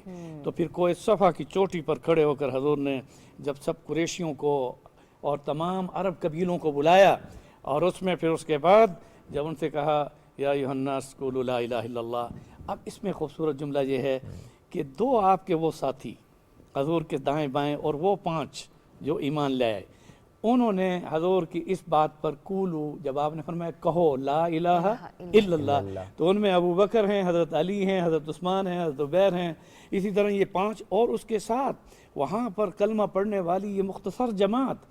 और अबू लहब उस वक्त गुस्से में आकर हाथ में मुट्ठी मिट्टी लेकर फेंकता है। अब ये एक वाक़यात अलग है, मगर यहाँ मैं ये बता दूँ कि कोई सफ़ा की चोटी पर तबलीग का आगाज़ हुआ, मगर हजूर सल्लल्लाहु अलैहि वसल्लम से एक मरतबा उन्होंने ये अर्ज़ किया, रसूलुल्लाह सल्लम अब ये बहुत सारे साल गुज़रते जा रहे हैं, दार अरकम में आप तबलीग फरमा रहे हैं, अपने सहाबा को बैठकर तालीम दीन भी दे रहे हैं, शरीयत के असूल और वही भी बता रहे हैं, तो मुझे आप इजाज़त दें कि मैं खाना काबा में जाकर ख़िताब करूँ। तो यहाँ ये जुमला भी सुन लें, ईमान लाने में पहले नंबर पर और ख़तीब इस्लाम होने पर भी पहले नंबर पर हज़ूर ने आपको इजाज़त दी, मकाम है, क्या इजाज़त दी। और फिर आप रज़ी अल्लाह तआला अन्हु ने वहाँ हरम काबा में ख़िताब किया, और ये आपका ख़िताब आपको ये मकाम बख्शता है कि इस्लाम की तबलीग में ख़तीब इस्लाम होने का टाइटल वो इन्हें हासिल हुआ। और उसी में फिर क्या हुआ, जब इन्होंने कहा तक़्तुलून रजुलन अन यक़ूल रब्बी अल्लाह, आप उस शख्स को कत्ल करना चाहते हैं जो रब की तरफ बुला रहा है। लोग टूट पड़े अबू बकर पर और ऐसा मारा, ऐसा मारा, ऐसा मारा, बेहोश हो गए। अब बेहोश होने के बाद जब उन्हें घर में उठा कर ले जाया गया और काफ़ी देर के बाद उन्हें होश आया, तो उनसे उनकी माँ ने, जिनका नाम सलमा था, उम्मुल खैर जिसकी कुनियत थी, उसने कहा बेटा शुक्र है कि तूने आँख खोल दी, दूध पी लो। उसने कहा मैं सबसे पहले मुझे ये बताएं मेरे हबीब का क्या हाल है, सुभान अल्लाह, क्योंकि हजूर साथ थे। उसके बाद उन्होंने कहा हमें तो ख़बर नहीं। अब फिर आंख लग गई, फिर बेहोशी से बेदारी में आए, फिर माँ ने कहा दूध पी लो। उन्होंने कहा अम्मा मैं उस वक़्त तक दूध नहीं पीऊँगा जब तक कि मैं रसूल अकरम सल्लल्लाहु अलैहि वसल्लम को अपनी आँखों से सलामत और अपने हबीब को बासलामत नहीं पाऊँगा। इसी पर एक जुमला मैं आपको देना चाहता हूँ, आप इसको बड़ा खूबसूरत तरीके से सुन लें कि उम्मुल खैर ने उस वक्त उन्हें पता चला हुआ था कि हज़रत उमर रज़ी अल्लाह ताला अन्हु की जो बहन है जिनका नाम फातिमा बिन्त खिताब है वो इस्लाम ला चुकी हैं। तो उनसे जाकर कहा कि मेरा बेटा तो दूध भी नहीं पी रहा और वो कहते हैं मुझे जब तक हजूर को मैं नहीं देखूंगा तो उसने कहा मेरे इस्लाम की ख़बर तो किसी को नहीं, और अगर तुम मेरे पास आओगी और उनको लेकर चलेंगे, उन्होंने कहा खुफिया रखूँगी। फिर हज़रत अबू बकर रज़ी अल्लाह ताला अन्हु को उनकी माँ उन्हीं विसातत से, क्योंकि हजूर कहाँ हैं उन्हें पता था, फिर वहाँ ले जाया गया और आप सल्लल्लाहु अलैहि वसल्लम को जो ही उन्होंने सलामत बाकरामत के साथ, वो तो आप तो सैयदुल अव्वलीन सैयदुल आखिरीन वदाना सुबुल ख़त्म रसूल मौला कुल, जिसने मुबारक राह को बख्शा फ़रोग़ बाद यसीना, निगाह इश्क मस्ती में वही अव्वल वही आखिर। यहाँ पर भी ये इशारा है इकबाल का, निगाह इश्क मस्ती में वही अव्वल वही आखिर, वही कुरान वही फुरकान वही यासीन वही ताहा। तो यहाँ पर इश्क मस्ती में सबसे पहला आशिक जो सच्चा सादिक आशिक वो भी अबू बकर निकले। अच्छा, अब आए हजूर की खिदमत में। अब आइए मैं अगला एक जुमला देना चाहता हूँ और बड़ा खूबसूरत जुमला है। हजूर सल्लल्लाहु अलैहि वसल्लम ने दो चीज़ों का इंतखाब ऐसा किया है कि जिसमें किसी से मशवरा नहीं लिया। एक ये कि हिजरत का सफ़र जब हो तो मेरा हम सफ़र कौन होगा। नंबर दो, जब आप अलालत में थे तो मुसल्ला रसूल मस्जिद नबवी में इमामत के फ़राइज़ किसने सर अंजाम देने हैं। ये मैं हज़रत अबू बकर रज़ी अल्लाह ताला अन्हु की अज़मत को सलाम पेश करता हूँ, जो 22 जमादुस्सानी उनकी वफ़ात की यौम पर आपने मुझे बुलाकर यहाँ पाकिस्तान टीवी में मुझे एजाज़ बख्शा। और आप नाज़रीन ये बात ज़हन नशीन कर लें कि हज़रत अबू बकर रज़ी अल्लाह ताला अन्हु का इंतखाब हिजरत का भी रसूलुल्लाह का है कि आपने फरमाया अबू बकर तूने मेरे साथ हिजरत करनी है, और मुसल्ला रसूल पर मुरू अबा बकर फलयुसल्लि फिन्नास, आपने हुक्म किया कि मेरे मुसल्ले पर आप नमाज़ पढ़ाइए। अब आइए एक जुमला मैं और भी देना चाहता हूँ कि हज़रत अबू बकर रज़ी अल्लाह ताला अन्हु को ख़बर तो पहुँच गई, आपने बता दिया कि तुम मेरे साथ हिजरत का सफ़र हम सफ़र होगा। तो इसी में वो इंतज़ार में रहते थे। उन्होंने 2 ऊँटनियाँ ख़रीद ली। एक ऊँटनी रसूलुल्लाह के नाम की यानी आपकी मिल्कियत के साथ ख़रीदी, और फिर हजूर की खिदमत में आकर कहा कि अब मैंने आपकी ऊँटनी ख़रीद ली। कहा मेरे तो पैसे नहीं हैं आपके पास। कहा ये बै ऐसी है जिस पर जितने पे ख़रीदी है उतने पर मैं ले लूँगा। अब ये बै एक हो गई। अब आइए हजूर सल्लल्लाहु अलैहि वसल्लम ने जो आपके पास हिजरत में जब हुक्म हुआ और घर में जितनी अमानतें थीं, लोगों की अमानतें, हज़रत अली मुर्तज़ा रज़ी अल्लाह ताला अन्हु कर्रमुल्लाह वजहु हैदर करार, जिनको अल्लाह के प्यारे नबी सल्लल्लाहु अलैहि वसल्लम ने अपनी परवरिश में भी लिया, मोहब्बत भी दी, और वो दामाद रसूल और किसके सैयदा फातिमा ज़हरा रज़ी अल्लाह ताला अन्हा के जो ज़ौज थे, और सैयदतुन निसा अहलिल जन्ना वो कौन थे, हज़रत फातिमा ज़हरा रज़ी अल्लाह ताला अन्हा, और उनसे पैदा होने वाले बच्चे हसन हुसैन कौन है, सैयदा शबाब अहलिल जन्ना अल हसन वल हुसैन रज़ी अल्लाह ताला अन्हुमा। हज़रत अली का मकाम बहुत आला है, आप हाशमी हैं, हजूर के चचाजाद भाई हैं। आपने अपने पास जो अमानतें थीं वो अली के सपुर्द की और अपने बिस्तर पर लिटा दिया, और ख़ुद हज़रत अबू बकर के दरवाज़े पर जब पहुँचे तो दरवाज़ा न खटखटाना पड़ा, बल्कि अबू बकर ऐसे कि जैसे रात को हर रात इंतज़ार में दरवाज़े के साथ खड़े हों। तो यूँ ही दरवाज़ा अभी खटखड़ा नहीं, आवाज़ आई तो अबू बकर सद्दीक़ आगे खड़े थे। कहा आपको कैसे। कहा मैं तो जिस दिन से आपने फरमाया हिजरत करनी है तो मैं रात को जागता हूँ, इंतज़ार में रहता हूँ। कब आप फिर हज़ूर सल्लल्लाहु अलैहि वसल्लम ने उनके बच्चों को भी इतला कर दी कि हम 3 रात 3 दिन गार सौर में रहेंगे। और यहाँ ये एक जुमला देता हूँ कि जिस तरह हज़रत रसूल अकरम सल्लल्लाहु अलैहि वसल्लम ने अपने हिजरत के साथी का सफ़र किया कि बावफ़ा भी, बाशआर भी, और उसके अलावा अमीन भी, और साथ ही यानी यूँ समझे राजदान भी। इसी तरह आपने छुपाई नहीं बात, हज़रत अबू बकर के घर में भी बताया हम 3 रात 3 दिन इस गार सौर में रहेंगे। तो जो एतमाद अबू बकर सद्दीक़ के ईमान पर था वही एतमाद हज़रत अबू बकर के ख़ानदान पर भी था। उसके बाद हज़ूर सल्लल्लाहु अलैहि वसल्लम जब उस गार पर उन बुलंदियों पर चढ़ने लगे, मैं ख़ुद वहाँ जाया करता हूँ, आप ख़ुद मक्का मुकरमा में जो गए हैं, गार सौर गार हिरा फिर भी जो है ना उस पर थोड़ा सा नीचे है, लेकिन गार सौर बहुत बुलंदी पर है, मुश्किल है। उस गार सौर पर हज़ूर सल्लल्लाहु अलैहि वसल्लम का जब चढ़ना हुआ तो अबू बकर ने अपने कंधे पेश कर दिए कि या रसूलल्लाह रात का वक्त है, पथरीली ज़मीन है, आप मेरे कंधों पर सवार हो जाएं। और यहाँ पर हजूर ने अबू बकर के कंधों पर सवारी की। यहाँ भी एक जुमला खूबसूरत कि हजूर के कंधों पर हसन हुसैन ने सवारी की और अबू बकर के कंधों पर हजूर सल्लल्लाहु अलैहि वसल्लम ने सवारी की। अब आइए, जब हज़रत अबू बकर सिद्दीक़ रज़ी अल्लाह तआला अन्हु गार के तहाने पर अपने कंधों पर उठाकर वहाँ पर आपको बिठा दिया और ख़ुद गार में दाखिल हो गए।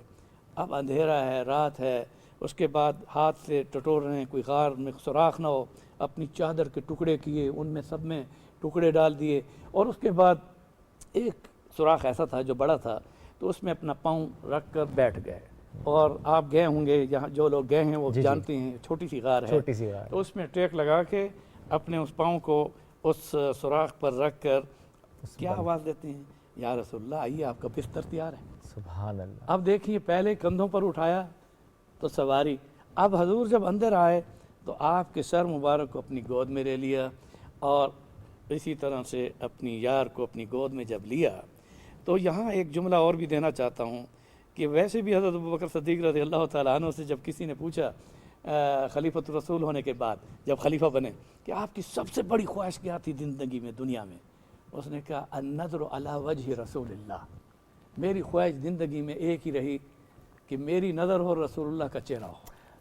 और इसी में गारे सौर में रसूलुल्लाह के चेहरे को कितना टिकटिकी बांध कर देखा होगा, 3 रात 3 दिन, इसी में पाँव में उस सुराख से सांप ने डसा, बिल्कुल, तो अपने पाँव को हरकत नहीं दी कि कहीं यार की नींद में खलल ना आ जाए, क्योंकि हजूर उस वक़्त आपकी गोद में सो रहे थे। और वो सोना कैसे था कि अल्लाह ने कुरान में फरमाया कि हमने उस गार में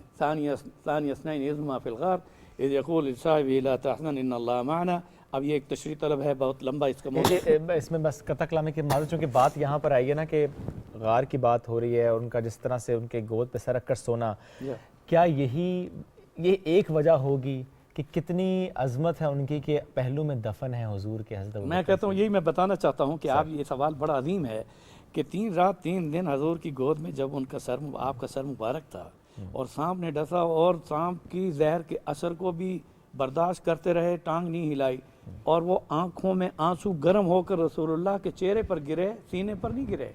यहाँ मालूम हुआ कि हमेशा वो उस गार में हजूर के चेहरे को यूं बंद देख रहे थे। तो हजूर सल्लम की आंख खुल गई। कहा अबू बकर क्या हुआ, इतने गर्म आंसू? कहा सांप ने या किसी चीज़ ने डसा है। तो आपने अपनी लुआब लगाई, उसके बाद आपको शिफा मिल गई। और वो लुआब लगाना और पाँव में जहर का असर का ख़त्म होना, 25 गज़वात में रसूलुल्लाह सल्लम के साथ रहे। हर सहाबी रात को खैमों में सो जाता था, मगर पाँव में वो ताकत थी कि ये उस खैमे रसूल के चौकीदार बनकर हाफिज बन जाते। अब आइए वो जुमला जो आपने फरमाया कि उसका जवाब, हज़ूर सल्लल्लाहु अलैहि वसल्लम की गोद में 3 रात और 3 दिन, इसका जवाब हज़रत आयशा सिद्दीक़ा रज़ी अल्लाह ताला अन्हा को रसूलुल्लाह ने दिया। हज़रत आयशा ने पूछा, या रसूलुल्लाह सल्लम, ये जो आसमान पर सितारे हैं, इनकी तादाद से ज़्यादा किसी की नेकियां होंगी? तो आपने फरमाया हाँ, उमर की।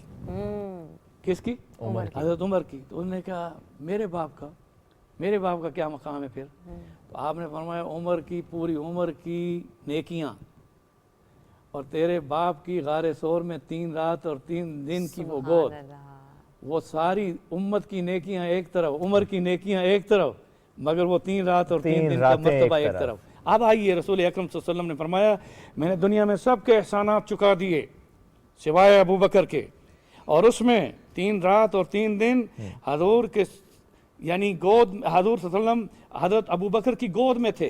तो आपने ये मंजर अभी मस्जिद नबी जाएं, रोज़ा अक़दस का जब सलाम पढ़ें, तो वहाँ जहाँ पर चांदी की तख्ती लगी हुई है और उसके ऊपर एक जुमला लिखा हुआ है, वो पढ़ें, हुना अस्सलाम अला रसूलिल्लाह, यहाँ खड़े होकर रसूलुल्लाह के चेहरे पर सलाम पढ़ो। हुना अस्सलाम, यहाँ है आपका चेहरा मुबारक, दाएं बाएं जालियाँ हैं, उन जालियों पर लिखा हुआ है ला इलाहा इल्लल्लाह अल मालिकुल हक़्क़ुल मुबीन मोहम्मद रसूलुल्लाह सादिक़ुल वअदुल अमीन। मैंने 26 हज की अल्हम्दुलिल्लाह, तहरीर नेमत के खातिर बता रहा हूँ। ये अब मैं 8 साल से मदीना मुनव्वरा में हूँ। तो मुख्तसरन जे के हजूर सल्लल्लाहु अलैहि वसल्लम का सर मुबारक, चेहरा मुबारक जहाँ है, उससे अभी थोड़ा सा एक आधा कदम उठाएं तो वहाँ लिखा हुआ है अबू बकर को सलाम पढ़ें, आगे एक कदम तो हज़रत उमर को सलाम पढ़ें। ये खूबसूरत जुमला दे रहा हूँ कि हज़रत अबू बकर रज़ी अल्लाह ताला अन्हो जिस वक़्त वफ़ात पा रहे थे तो आपने वसीयत की कि आप क्योंकि यौम वफ़ात है तो उसमें मैं जुमला ज़रूर दूंगा।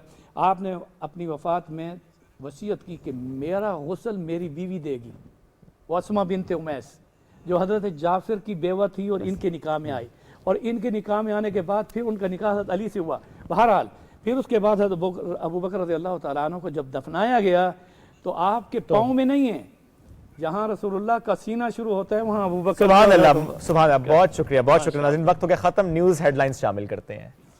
Thank you very much. Thank you sir.